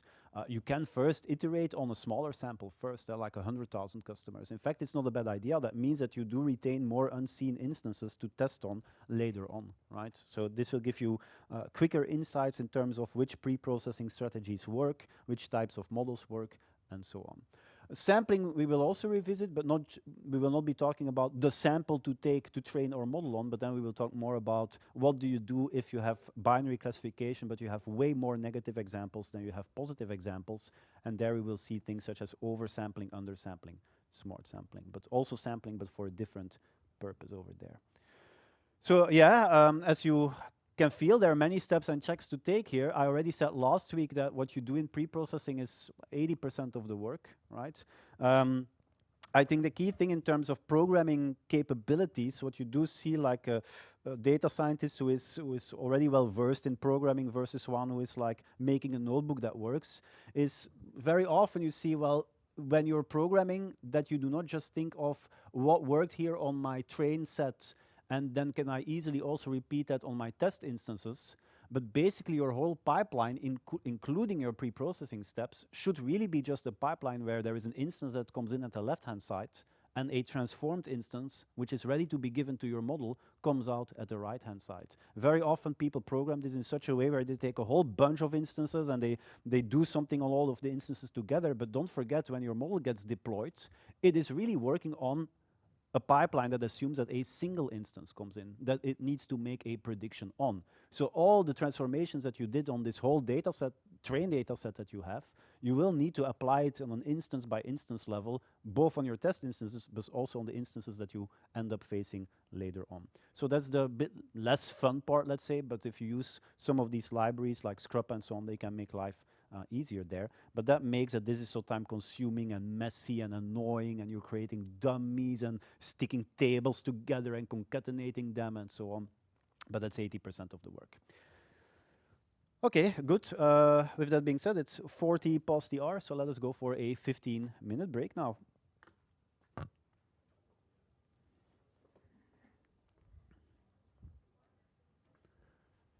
Okay, good.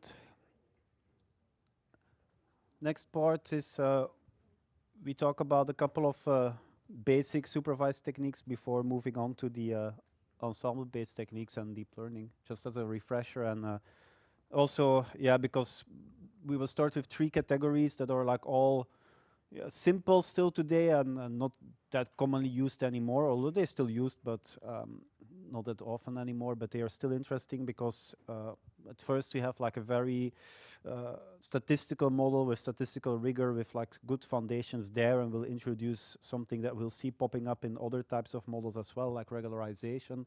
The decision trees will form our cornerstone when we go talking about, or when we start to talk about decision tree based ensembles. And then KNN is also like an interesting edge case in the sense that this is a technique that forms another kind of extreme viewing point, in the sense that this one doesn't construct any sort of statistical model. So it's, as we will call it, a lazy learner. And we'll see what the drawbacks are of using such a model like that one, because if it would do a good job, then, or it does do a good job, so if that would be the only thing that we care about, then why don't we always end up utilizing KNN in the first place, K nearest neighbors? So those will be our 3 basic building blocks that we can then build upon further later on. And then, but that will be probably next week, we also need a couple of basic supervised techniques in order to talk about how we evaluate them. Obviously, if we introduced other supervised techniques later on, the evaluation will remain the same, but it makes sense that we first discuss the basic supervised techniques before we talk about the evaluation aspect of them. Yeah, recall supervised learning, we have that labeled data set. Very commonly is you want to predict some target that will establish itself in the future, so that makes it really predictive. Classification, where you want to predict a categorical variable. Very often we will utilize binary classification in tabular data, versus regression models, where you want to predict a continuous target. Also remind or recall that split up that we made for classification, where we also had multi-class, we had ordinal classification, again less common, ordinal is a bit of an odd one out. Multi-label classification, where multiple outcomes are possible at the same time, and where you could even have like single versus multi-output models. Most classification methods, especially in traditional settings where you work with tabular data, traditional use cases, they will tend to use a binary classification variable, like churn prediction, will my customer leave, yes or no? Is this claim fraudulent, yes or no? Is this loan, this credit line, will this be paid back, yes or no? Positive, negative will form, for a majority of settings, the working scenario. That being said, I also mentioned this last time as well, that definition of your target, even although you know that you would like to utilize binary classification, even deciding upon what is my positive case, can require quite a lot of thinking. And still even deciding whether binary classification is the best approach, and deciding whether you should aim to build one single model or maybe split up your task into a couple of different models, can sometimes be already something that will require experimentation or trying out different approaches. Here, for instance, it's about you have 3 outcomes: accept conditionally, and reject. For instance, again, alone. You could say, well, I could either do that by building a single classification model which is multi-class, but typically what you will see is that people will come with certain evaluation criteria where they say, well, our most important condition or requirement is that if it should be reject, that you get that right. But the difference between an accept and a conditional accept, if your model there is not as good or makes a couple of mistakes, we can perhaps live with that.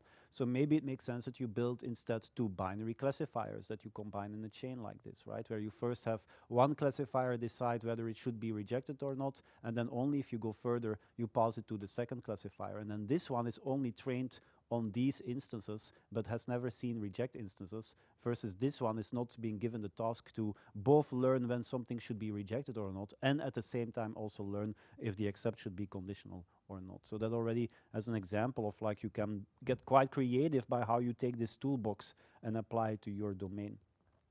Recommender systems, is it also supervised learning? Well, yeah, and what is it then? Is it multi-class? Is it multi-label? Depending on how you set it up, it can take on different forms. At the very basic level, you could again say, well, given an item and given a user, will that user like this item, yes or no, right? And then you have kind of constructed it as a binary classification approach as well. And that could work even. Of course, the only thing that you then miss is, you could still evaluate it in that sense. Your binary classification model will give probabilities, right? But typically you would say, I'm not going to look at all the items that this user might potentially like. I will only look at your top 10 recommendations, so the top 10 highest recommended items by ranking them all. And it's especially in that top 10 that you should be able to do a good job, because they will not scroll through the whole list until they find one they like. It should be the first 10 that they really like, right? But then you can think about maybe using some different loss function for models that support that, or at least bringing your evaluation in line, but there is nothing stopping you from setting that up in a way where you use a binary classification model for that. And again, very often modern recommender systems, they indeed are set up in this way. Survival analysis, yeah, we don't predict that you will die, because everybody will die, but we predict the time until that event occurs. But again, maybe you could also take that as or you could at least start with like a basic approach that's kind of then basically a regression type of model that you're doing, since the target is continuous. And again, you could take your pick from using something statistical where they already make like parametric assumptions, versus maybe just starting with a whole bunch of data and then using a more complex model on top of that. Likewise, you see a couple of other examples here, like so this is classifier chaining, but similarly, maybe I can do a segmentation first and split my population up into groups, and then I can build a model per segment. Does that make sense? If I have multi-class, do I build a model per class, or do I try to handle it with a single model? So those are all choices that you can play with, and for which there does not exist like one single answer, which also causes that data science experiments and projects tend to run longer than what you might hope for in the beginning, is because sometimes an approach doesn't work, and then switching to another one tends to do better. It's only through experimentation that you find that out. There are interesting, this is a very recent paper, we don't really have time to go into depth in that, but there are interesting links also, or there has been some more fundamental research in terms of what are then if you have a regression task, if you binarize that regression task, you basically make it into a classification task. And so also this paper says, well, if you look at regression, it's a very fundamental task. But if you look at the classical approach, which is using the mean squared error minimization as a loss function, that tends to be a bit suboptimal when doing this with a neural network. So then basically we approach a different approach with continuous scalar targets instead to make these models work better, and maybe approach it more from like a classification / clustering setting. And yeah, why does it work better? Of course, that is a little bit strange that if you switch to a neural network, suddenly they have more issues minimizing this loss function than categorical cross entropy. But still shows that there are interesting links still today, and even when using something like a neural network, between different definitions you can establish to basically all answer the same underlying task, but represented in different formats.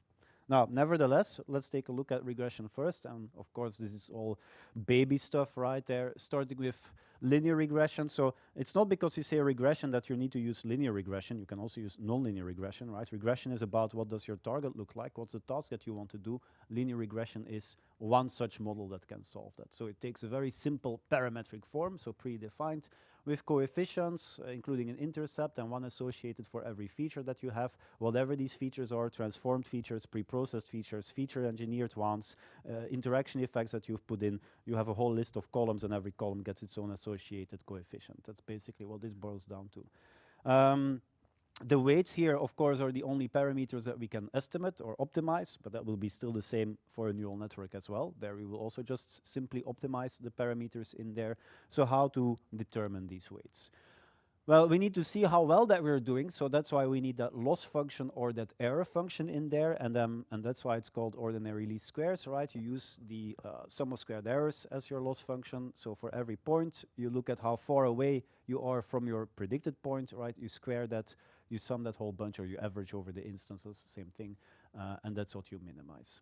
Now you can question this, right? If there is some loss function to be defined, why does it have to be the sum of squared errors, right? Why not the absolute value between them? Well, any ideas, answers on this? Like you have been told reasons why this has to be the case, right? Hmm? Differentiable, yeah, sure. But, I mean, you might have heard about robust linear regression, and there they do use the absolute value.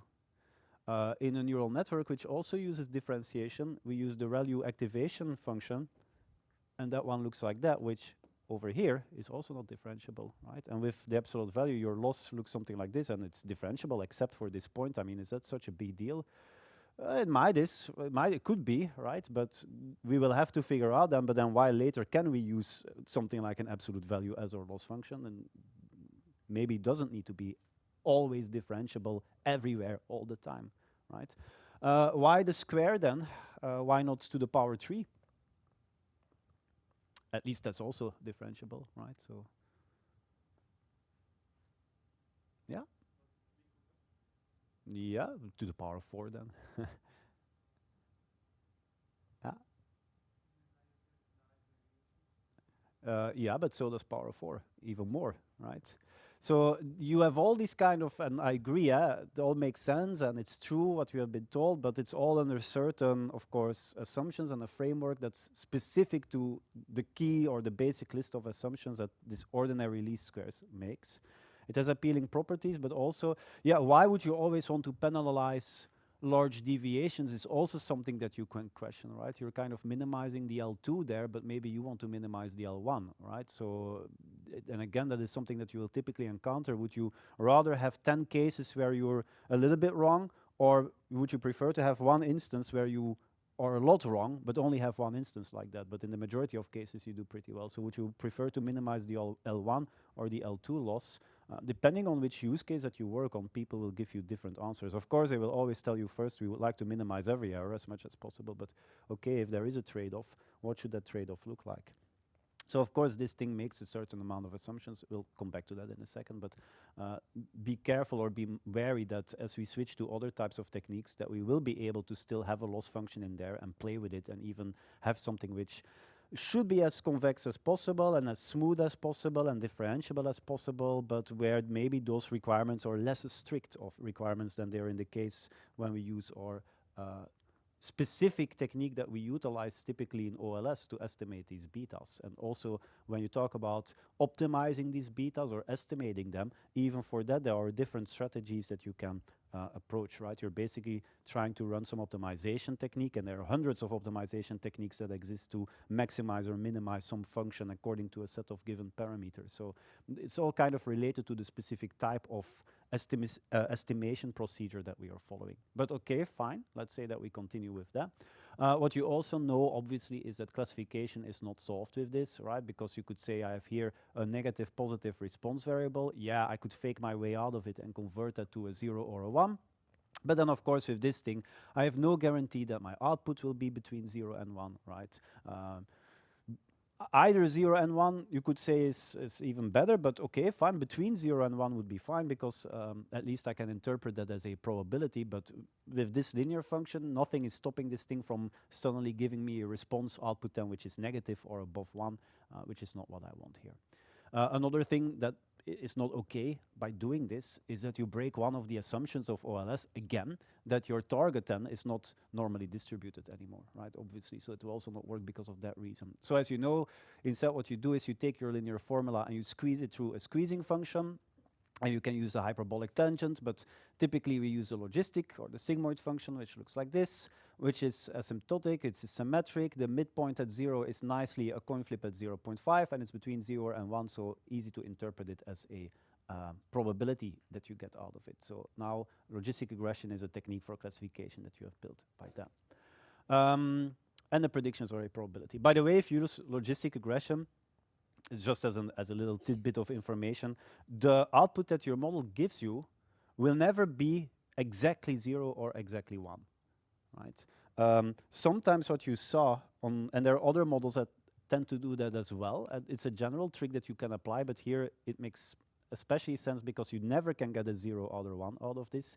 Meaning that for all of your instances, if I would rank you in terms of mean squared error, or the sum of squared errors, for all of the instances where the true value was a 0, your model is going to give you something like 0.000 whatever, 1 at best, right? I square that on a large data set that already accumulates still some leftover loss, right? So you could simply get a better model if you would be evaluated like this by saying, well, whenever the output of my model is below 0.001, I'm just going to manually convert it into a 0, and that's going to be my final prediction, right? And your loss will already be a little bit lower.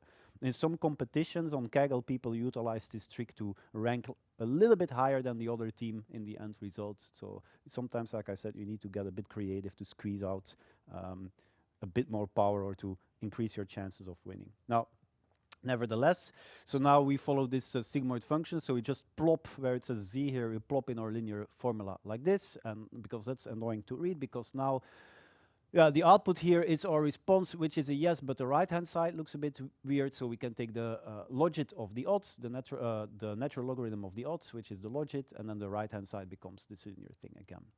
Annoying is then, okay, now this is linear, right? So the interpretation of our coefficients is a bit easier. But of course, on the left-hand side, this is not, every coefficient is not directly linked to an increase of the probability. This reveals that every coefficient is now linked to an increase of the logit, right? The natural logarithm of the odds ratio. Our predictive model here itself at the end is obviously a formula, which might not look very spectacular, but of course it's easy to understand, easy to construct. You can copy-paste this into Excel. It's also well calibrated. For a model to be well calibrated, by the way, that means that if I would now take a bunch of instances and I then have my model predict probabilities on them, and then I say, okay, out of all my predictions that I got here, let me take 100 of them for which my model predicted a probability of 0.8 or very close to 0.8. But I have 100 such instances. And then I would go and check them in real life and try to see, is that really a positive yes or no? If I would ask you, out of these 100 for which my model gave a probability of 80%, and given that my model is a good model, right? It didn't fail to train, it has a high accuracy, right? Out of these 100, how many would you then expect to indeed turn out to be positive? 80, right? Of course. That's not always the case for every model, right? Some models are not well calibrated, right? And that's all it means to be a well-calibrated model. Well-calibrated means that you can directly interpret their probability values that they give you, given that the model is well-trained and it was able to fit the data correctly, right? But you can directly interpret these probability values as probabilities. For models that are not well-calibrated, you can still use the probabilities that they give you to rank your instances, right? Where you can say, well, the one with the highest probability probably has the highest chance to be a positive, and the one with the lowest probability probably has the lowest chance to be a positive. But you can't directly match that value itself to a probabilistic expectation or interpretation any longer. Which sounds a bit strange. You might think, isn't that something that we really need for models? Well, in most cases, ranking is sufficient, right? But again, keep that in mind. So that's also a nice property. Sometimes even people will start with a more complex model, but then extract a logistic model from that to use as the final implementation. Yeah, this is also not so new, right? So if, like I said, if xi increases by 1, then it's the logit that goes up by the beta. So the odds, which is already a bit more easier to interpret, the ratio between the positive and the negative outcome, doesn't go up by beta, but goes up by e to the power of that beta, which is then the odds ratio. And this is a multiplicative increase. Of course, it cannot be an additive increase, because if it would be an additive increase of the odds, then basically you could again end up with probabilities that become higher than 1. So this needs to be a multiplicative thing. Which also means that if you have a model like this, that if you ask people, okay, this 0.22, what does this mean? If age goes up by 1, does my probability go up by 22%? Well, obviously not, right? You can only say that it will go higher as well because the sign is positive. and you can maybe say that it has a stronger influence than income and gender, or than income rather. Well, you can only say that if you have made sure that all of your variables are normalized, right? Otherwise, they also work on different scales, so you would also need to take that into account. So maybe the interpretation is already a little bit more tricky here, because if beta goes up by 1, it's of course the logit that goes up by 1.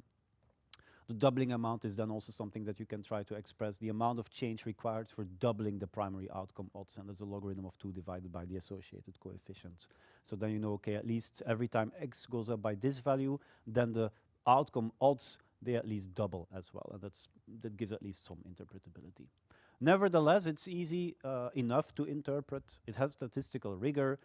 It's well calibrated. Main drawback, of course, is the fact that it's linear, right? So you get this linear decision boundary. Now, you can add in your own interaction effects and your own smart features to accommodate for that, right? But by default, it can do nothing better than linear. It's sensitive to outliers, so you do need to treat those. It doesn't like correlated features, at least not in the way how we standardly estimate OLS models, so you also need to deal with those, and you need to come up with an encoding scheme for your categorical variables, but again, same for neural networks, you'll also have to do that. Recall what we just saw in the pre-processing section. Yeah, being well calibrated and so on. And when we talk about probabilities, maybe this is also a good point to kind of say, well, be careful. Models are only valid for the training data that they are built for, and you already saw that a lot of times, like, never extrapolate outside of the boundaries of the data on which you trained your model on. But people tend to forget, or it's less clear once you do not have a single feature anymore, right? And with a trend line that you plotted on top of that, versus you have 100 features, right? So same here.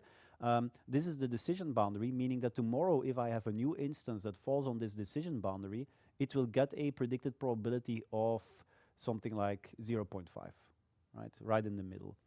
If I move more to the bad hand side, the probability will go up and up and up and up, more to be 1, right, positive. And on this side, it will be more 0, right? Now, that being said, you could say, if you fall over here, probability 0.5, does that mean that you're a coin flip then, that you're kind of smack in the middle? Well, yeah, sure, in that case it makes sense, right? Probability 0 over here, does that mean that you are very likely not to be a positive? Well, of course, also makes sense. But then what would happen if tomorrow I encounter a case and it basically falls over here, right? The probability would be 0.5. But can you really say here that it's also a coin flip?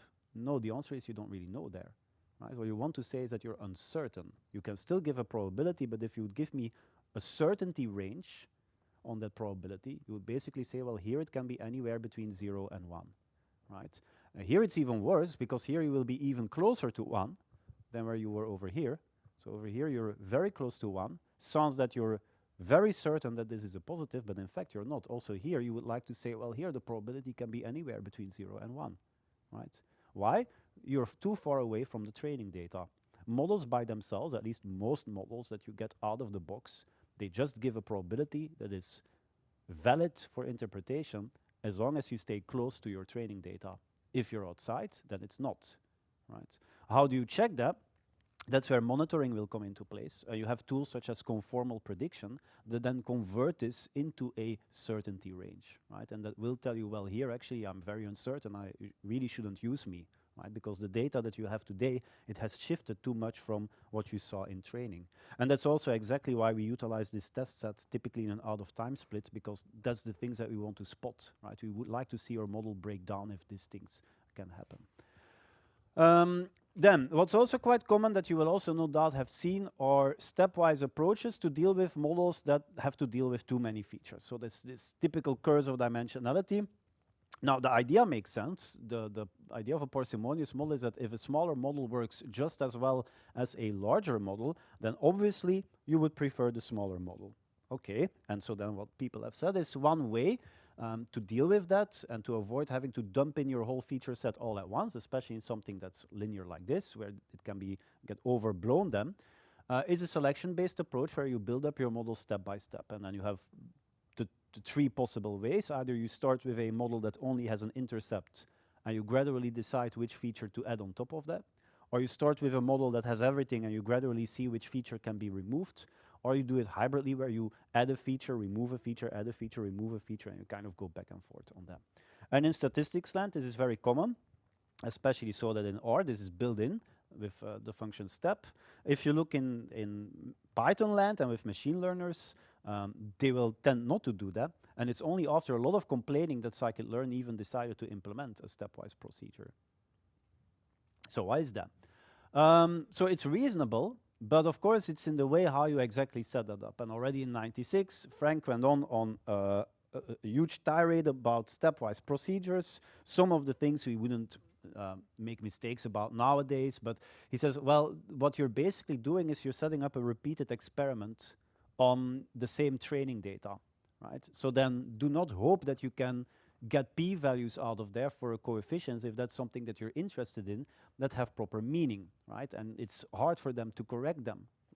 Your other tests that you have next to each variable, like your f value, they also do not make sense anymore. It can give coefficients for variables that are too large and hence needs shrinkage. It still has problems if there is collinearity. Of course, we know that we need to solve that. If you do it based on f-tests to decide which variable to add or remove, well, they're also not meant to be utilized in this kind of repeated procedure. Now, for all of these, we have mechanisms, but maybe we're trying to do something that's not even necessary to begin. He even at the end mentions it uses a lot of paper, which is pretty sweet. So of course that problem is solved nowadays. But also maybe for the other aspects, we could take like a closer look at that. And so when scikit-learn, for instance, implemented this, well, at least you should use AIC rather than basing yourself on p-values to decide if you should add variables or not, because that's not what these p-values are meant for to begin with. So you really want to compare the performance of two models or the goodness of fit of two models, so use BIC or AIC. But what is being said here is, yeah, AIC is better because it penalizes the model for complexity, but in fact itself is it's a random variable, meaning that if you just repeat your experiment multiple times, whatever you use to compare whether this larger model is now better than this previous one or this smaller model is now better than this previous one, if you repeat that over and over on the same set of data that you train those models on, it basically becomes all random variables. And basically you will end up, if you do this repetition long enough, that you will end up with something that looks like it gives you the best possible result on that metric that you have chosen to compare models with. But how sure can you then still be that that is really the best outcome in terms of a model that can generalize well, right? Rather than being up for or due to chance, or just then being a model that tends to work very well on that particular set of training data that you now have been overtraining on multiple times by basically creating 100 different versions of a model on that same training data.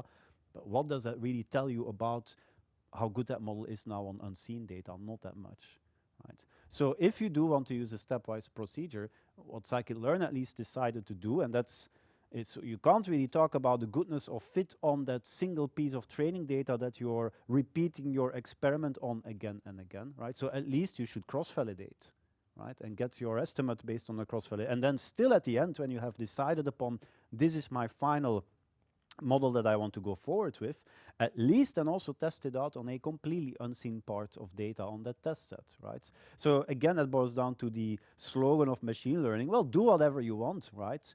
But keep some piece of data unseen until you have told me this is my final model, and then we will see if you have overfitted or not, right? Something else that maybe is tangentially related to this is the notion of, well, maybe it's not really about how many variables that we utilize, but rather the value that these coefficients take on, right? Because even a model that doesn't have a lot of features to begin with, like in this case, we only have one feature, right, on the x-axis, and we have two possible models that have been drawn through there, right? So their intercept is different and their coefficient, their slope is obviously different as well. And I would calculate the sum of squared errors for both models in terms of how well that they now do, at least on this piece of training data, let's say. For model 1, it's 16. For model 2, it's 8. So the green model would win here. Would you agree that the green model is the best one here?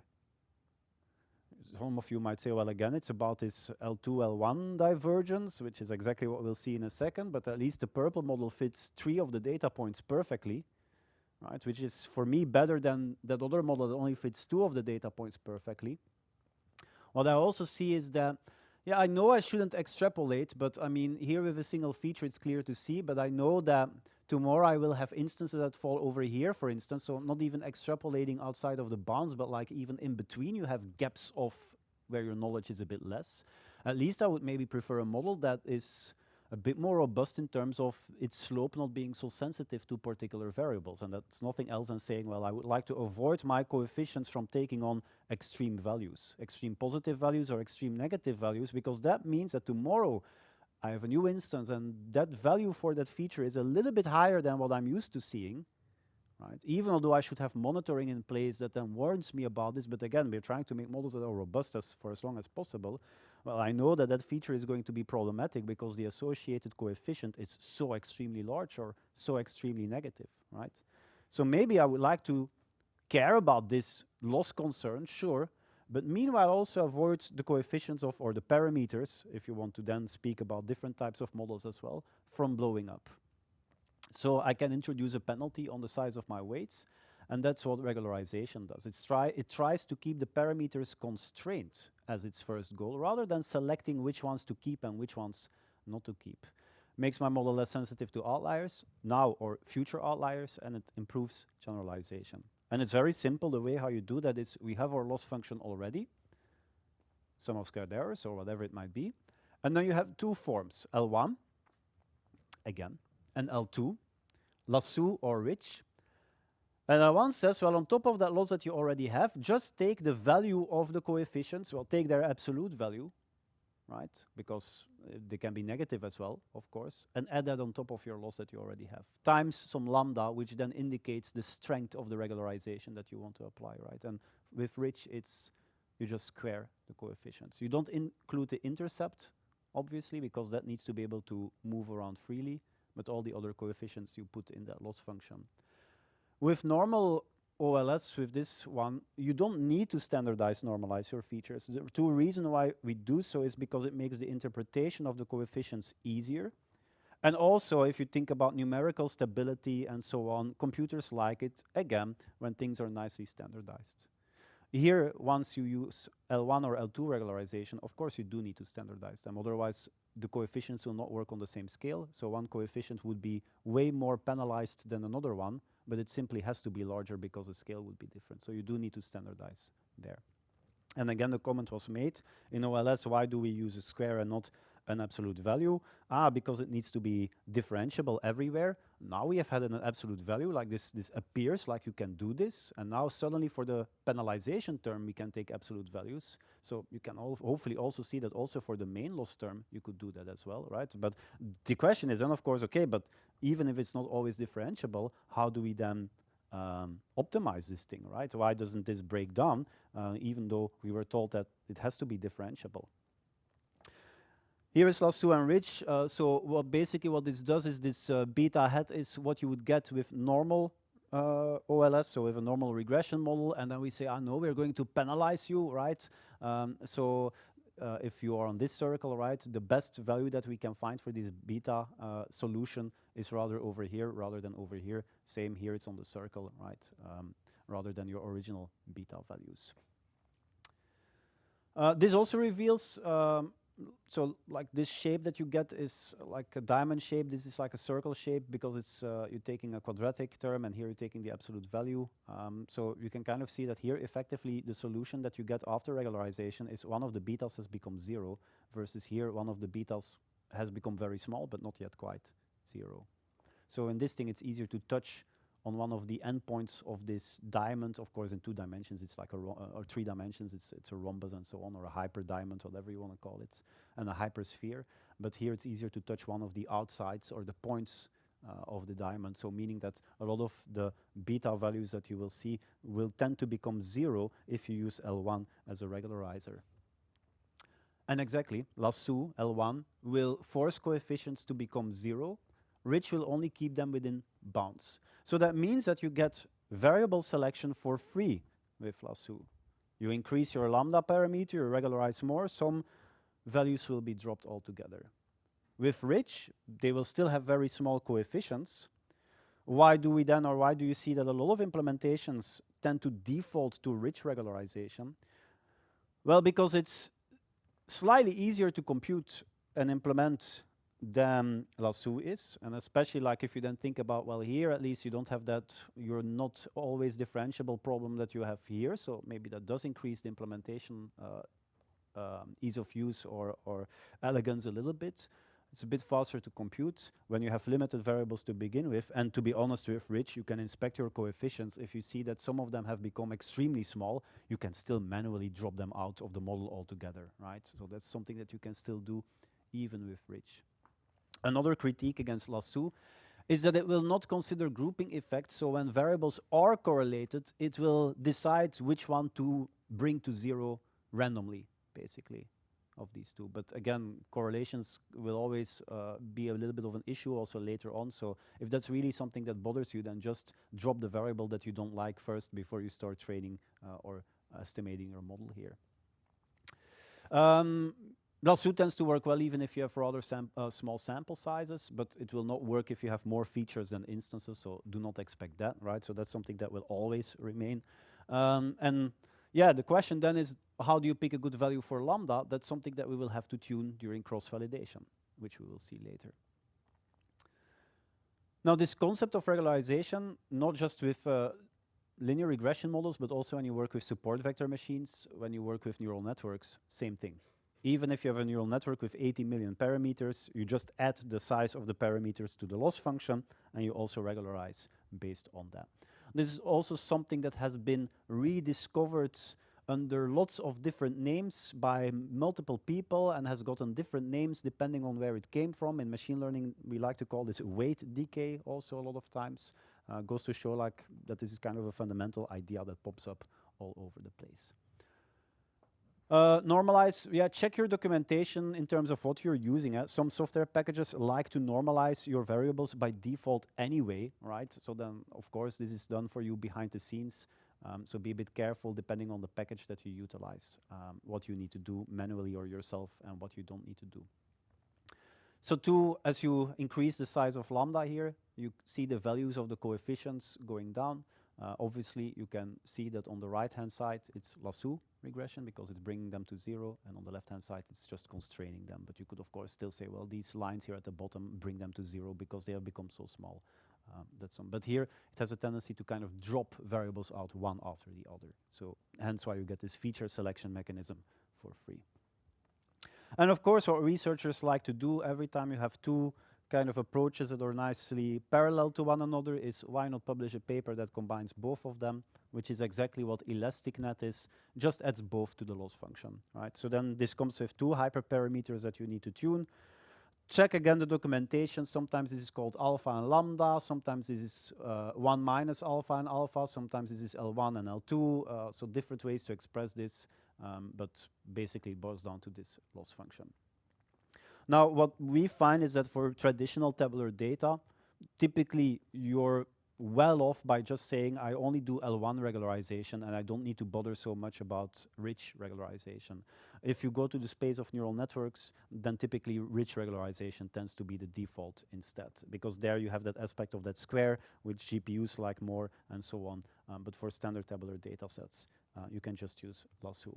Also, don't be, well, upset or afraid if you cannot find a package that implements Rich or Lasso, but you can only find ElasticNet. Well, of course, it's logical. You can just set one of these lambdas to 0, and then you have the base version of one of these two, right? So that's also quite normal. Okay, then to stop for today, well, let's see some other forms of regression. Yeah, obviously there is also non-parametric regression, like making a smoothing line and stuff like that. But yeah, a bit careful. This is more for explanatory means or exploratory means. This is not really a model that you get out of this. So scoring new instances with this will not be that easy, right? So, but that obviously also exists. Generalized additive models is also something that we will not go into a lot of detail on. At some point, there were like a couple of interesting things that were done with this.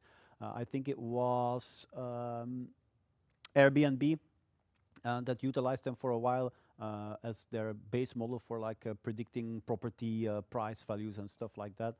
It basically tries, or it extends the normal regression aspect, but adds in smoothing functions to capture non-linearities. And you can do some nice explanatory stuff even with them.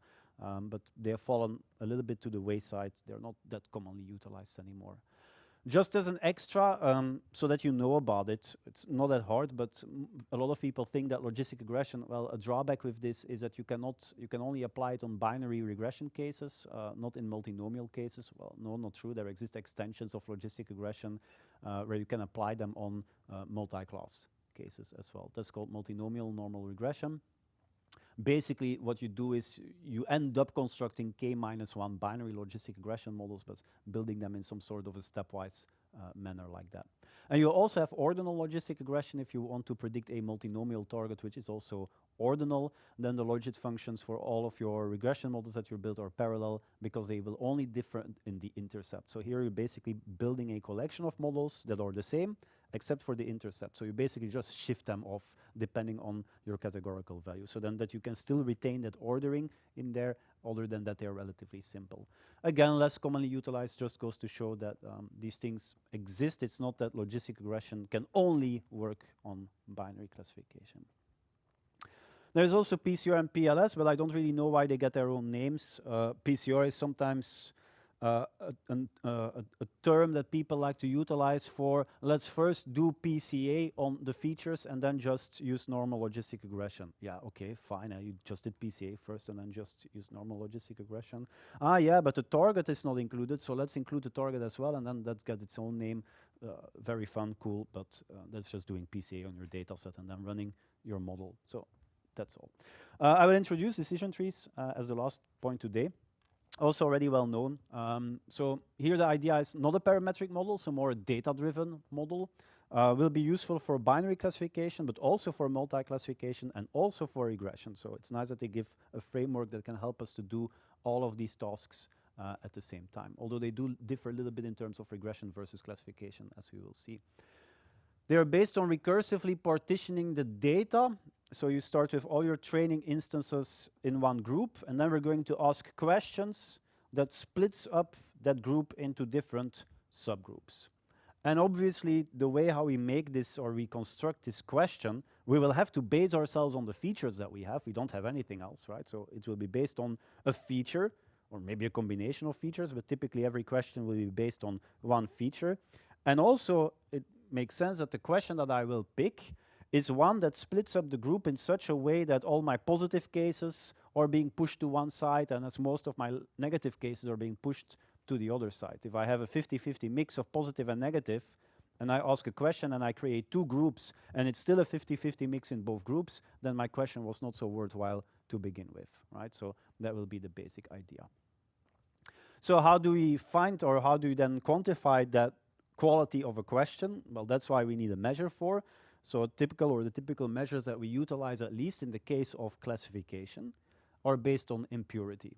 So impurity says if you have a group, right, the basic idea is if they're all negative cases, then you have minimal impurity. So your group is 100% pure. If you have all positive cases, well, that's also an outcome that I would like to see because it's also minimal purity. And an exact 50-50 split, that is maximal impurity. So I would like to go from these cases more to the two cases at the top, right? Still easy. But then, of course, yeah, I can say this and everybody follows that, but then is this one better than this one, or is this one better than this one? It's still not easy to figure out just by looking at it, so that's why we need a measure. And so entropy is one measure that you can utilize to measure that amount of impurity in a single group, right? And basically, it's based on the ratio of positive cases versus negative cases that you have. So is that if that is exactly 50-50, then your entropy reaches its highest point of 1. If your group is completely negative, then perfect, you have an entropy of 0. If your group is completely positive, then also perfect, you have a group of all zeros, right? So, okay, now I have a measure that can tell me how pure is a particular group, but that doesn't tell me yet how good a particular question is to split a group, right? I can just measure purity of groups themselves. Yeah, this is a bit more about how entropy is calculated, but I will skip that for now. It's based on information theory and how many bits do you need to describe the ratio that you see here, and that's where entropy flows from. So basically, the more imbalanced that your group is, the more bits that you would need to represent that information, and so the more bits that you need, the higher entropy, something else. Entropy comes from Claude Shannon and comes from the field of information theory. Anyway, a question will look more like this. I start with a group, And I'm wondering about how should I split it up into 2, 3, 4, or more subgroups, right? I will always split in at least 2 subgroups, otherwise it's not really a split that I'm making there. So how do I measure the improvement? Well, what I do know is I can measure entropy in my starting group. I can measure entropy in all of the subgroups that I have created, right? So then how do I basically quantify the reduction? That's what the gain tells me, the information gain. I calculate the entropy in the group that I started from, so the one on the left, minus all of the subgroups that I created. So big T is 2 in that case, right? I only have created 2 subgroups. So I go over all of the groups that I've created, and I take the entropy there. But that's not enough, right? Because it also depends on the size of the subgroup that I have created a little bit. Otherwise, it would be rather easy if I would have a split that basically splits off one instance at a time and creates very small subgroups. Yeah, great entropy, perfect entropy there, but you're basically making very imbalanced splits. And then you would get these trees that are like very long and one-sided, so I want to avoid that. So to also take that balance a little bit into account, I also take the ratio of the number of instances. This is not a probability, this is the number of instances in that subgroup versus the total instances that I started with, right?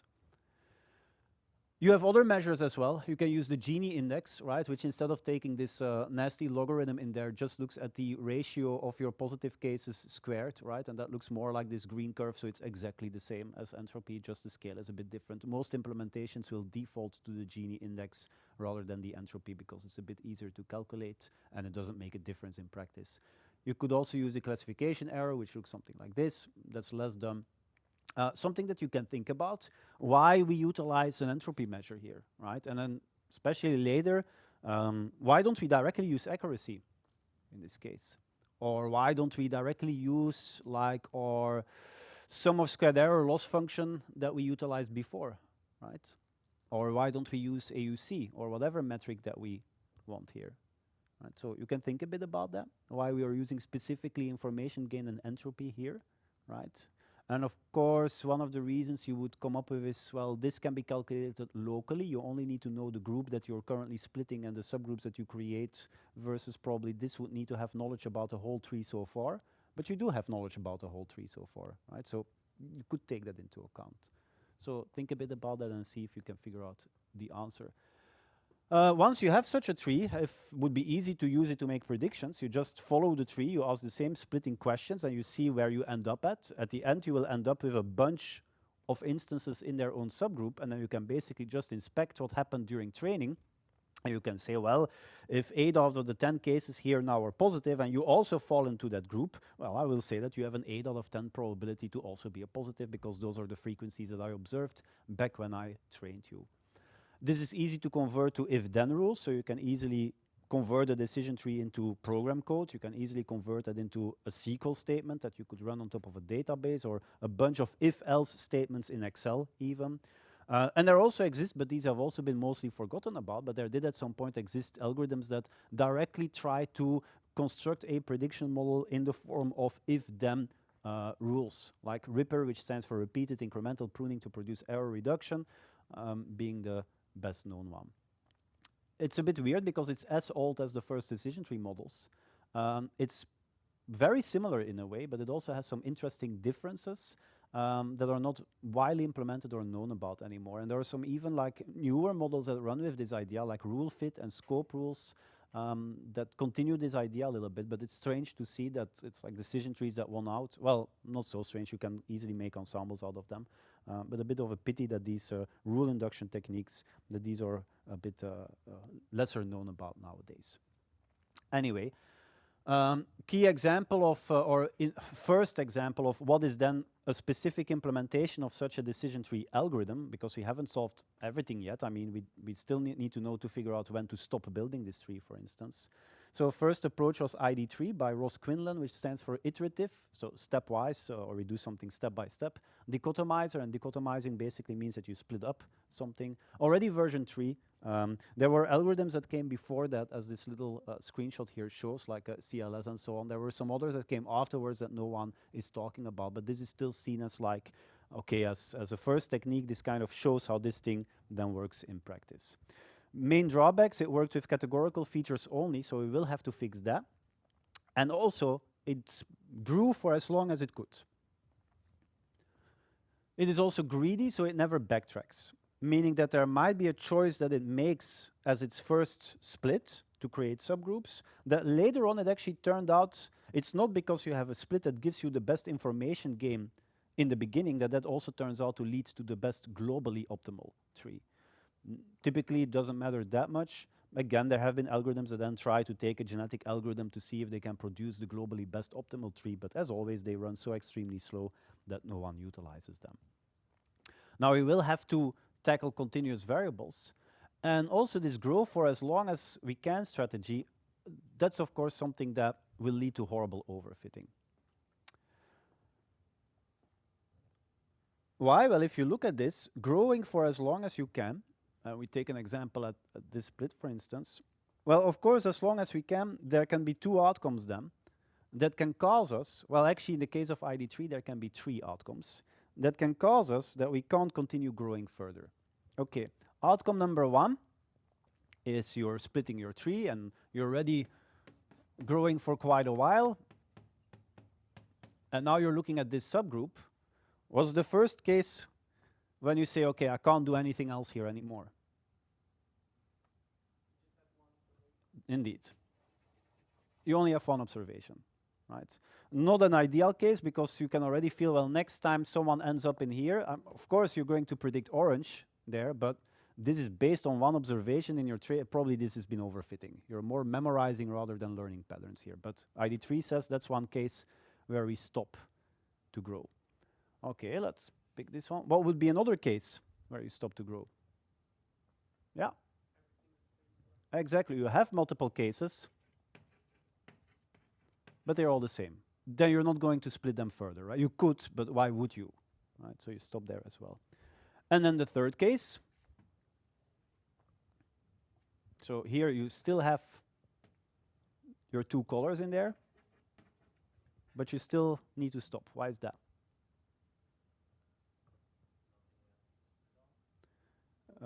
Yeah, not what left to split on? Exactly. Yeah.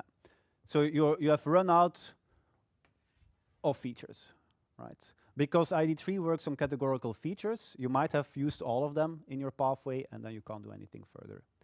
Another thing is because you work on categorical features, well, this split, what kind of form does that take on? Here, your rule template is basically simply you pick a feature and you ask, what are you? Right? So, for instance,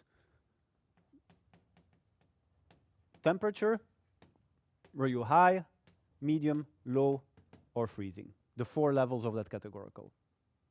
Right? So your rule split is basically in the form of pick a feature and ask, what are you? So that's also how you can run out of features.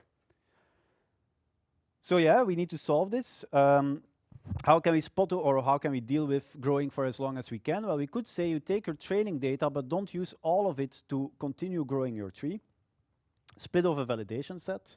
And every time you make your tree a little bit larger, you do not only calculate your loss or accuracy or whatever metric you want for that training data, which typically will go as long as you have enough features, your accuracy on your training data will only increase.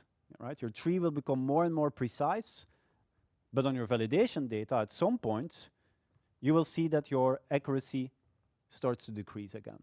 Right? And that's the point at which that you're obviously overfitting. At this point, right, you're starting to memorize your data rather than looking at the general patterns anymore. You could say, well, then simply stop at this point. Right? So early stopping is one mechanism to deal with this issue.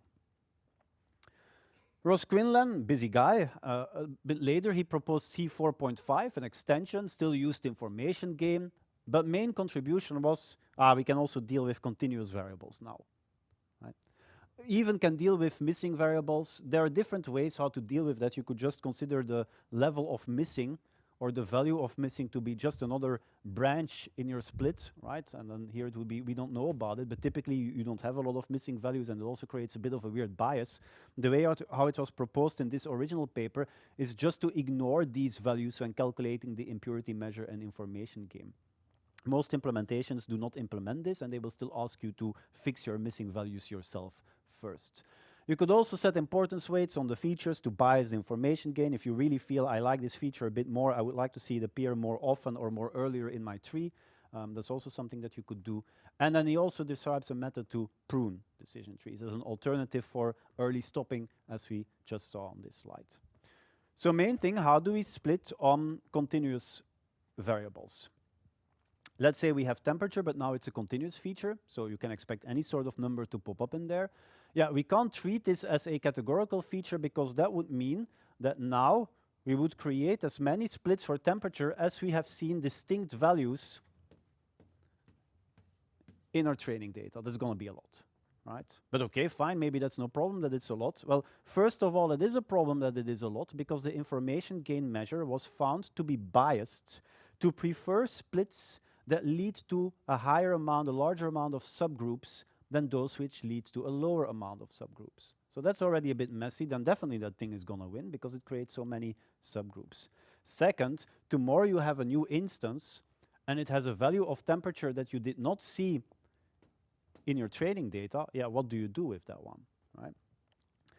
So instead what we will do is we will enforce binary splits, two-way splits, a left and a right subgroup that we create. We always create two subgroups.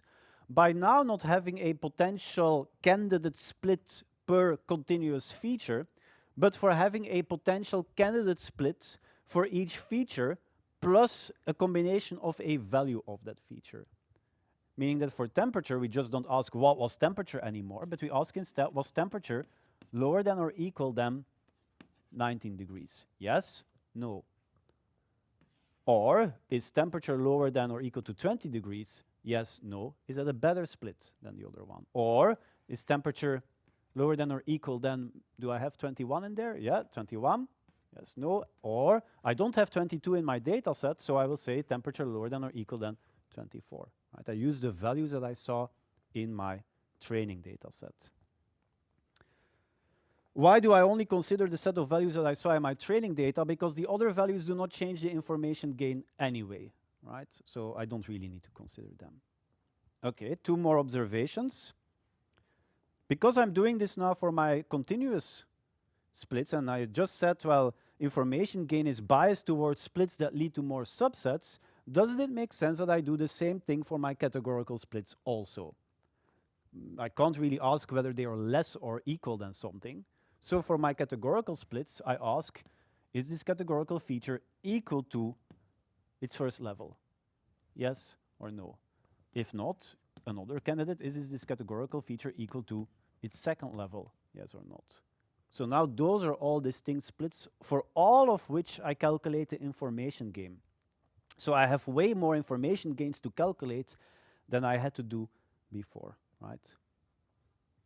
Also means that your trees will be deeper by default, but you also typically will not run out of candidate splits. Early stopping, already mentioned, that's one way how we could prevent overfitting, right? Pruning says, well, grow the full tree, don't keep a validation set, just grow the full tree, but then you fold it back up.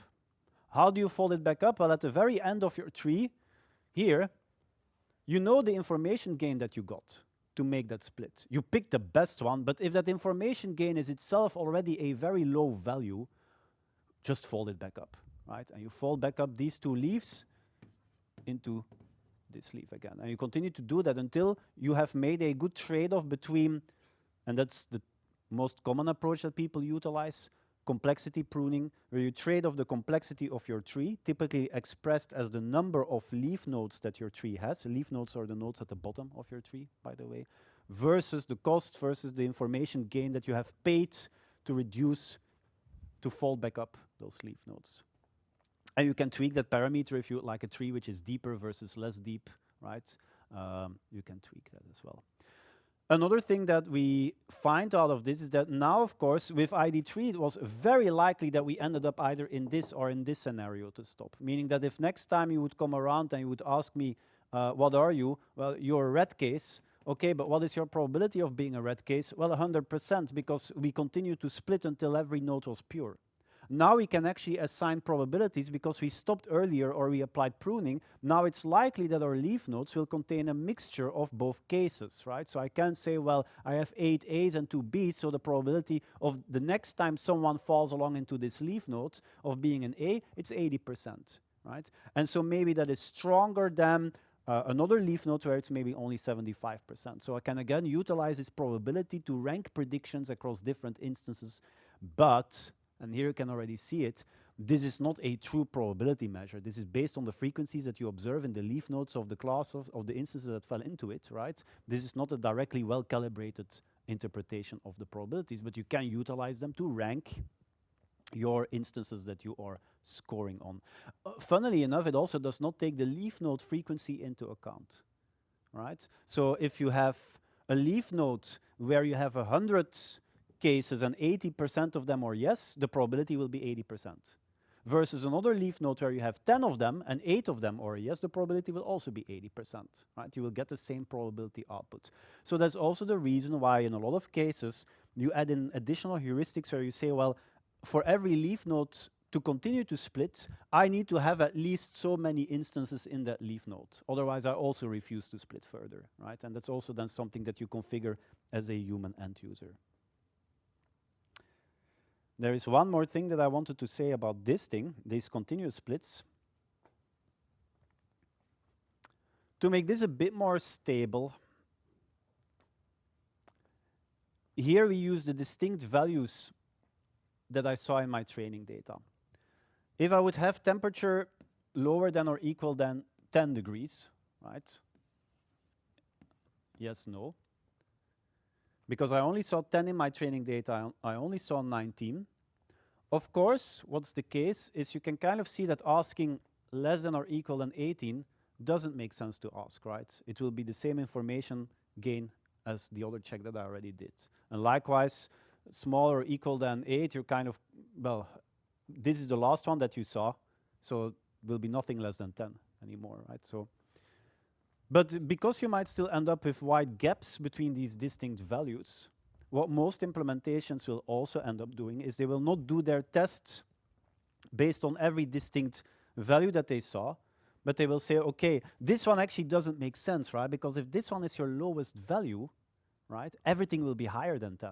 So that also doesn't really make sense. So we will already have to drop that one out, right? Instead, what most of them do is you take every contiguous pair of values and you just find a midway point between them. So in this case, the midway point would be, what is it, 14.5, right? And you ask that. And then you take this pair and you ask 19.5 and you take this pair. And so that's what they do to make it a little bit more stable in that sense, right? So that's also an additional aspect there. And then basically you know everything there is to know about, at least classification trees. Ross, yeah, you know, every academician, researcher, at some point in their life, they do become smart and they want to make some money. So C5, his next iteration, that was a commercial offering, which had some benefits, but it's beautiful. If you look it up, it really looks like software from 1995, right? Complete with the UI and so on. But by then, the open source world had already made their own implementations and had already offered support for boosting and misclassification costs and case weighting. So that never got really being adopted by. I hope that he had some customers and he was able to retire based on that, but you don't see big utilized in real life.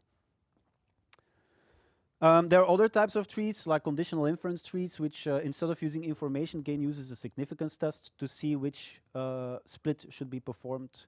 Decision trees are robust to outliers, so you don't need to treat those, but missing values you will have to do.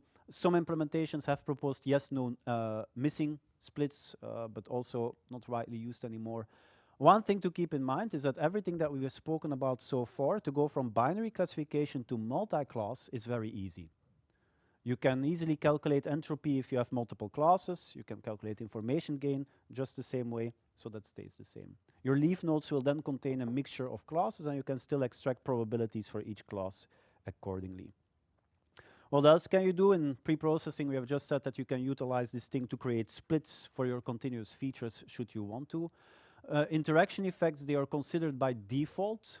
So you can then even inspect your decision trees and look at the pathways and kind of see, if these variables oftentimes follow one another in a branch of the tree, that probably indicates that they are in an interaction effect with one another.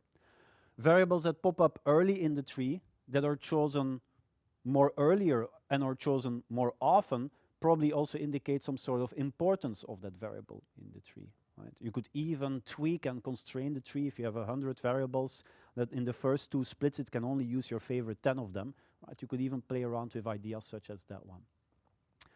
The one thing, and that's where we leave it, it's not well calibrated. That's one drawback. So probabilistic interpretation, not so great. You can still rank your instances.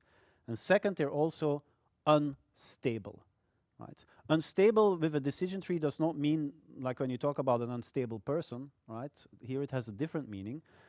If you build a decision tree and then you take the same training data, but you change it even a little bit, you just duplicate some instances or you would remove a couple of instances even, that decision tree can end up looking completely different than that first version of that decision tree that you had.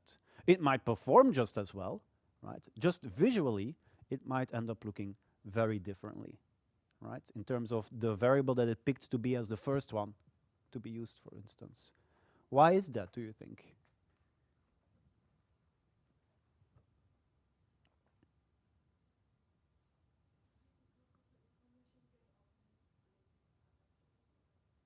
Exactly.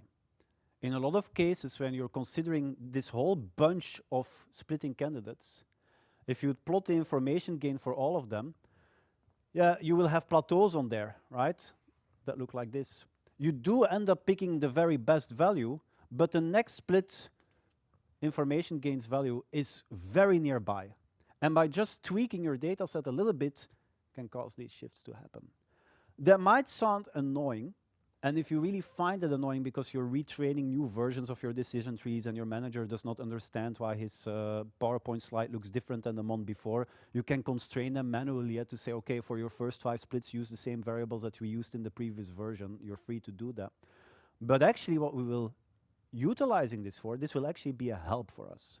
Because when we build tree-based ensemble models, the fact that these are unstable learners, especially when we will back them together, will be utilized exactly as a benefit. But that's when we come to ensemble techniques.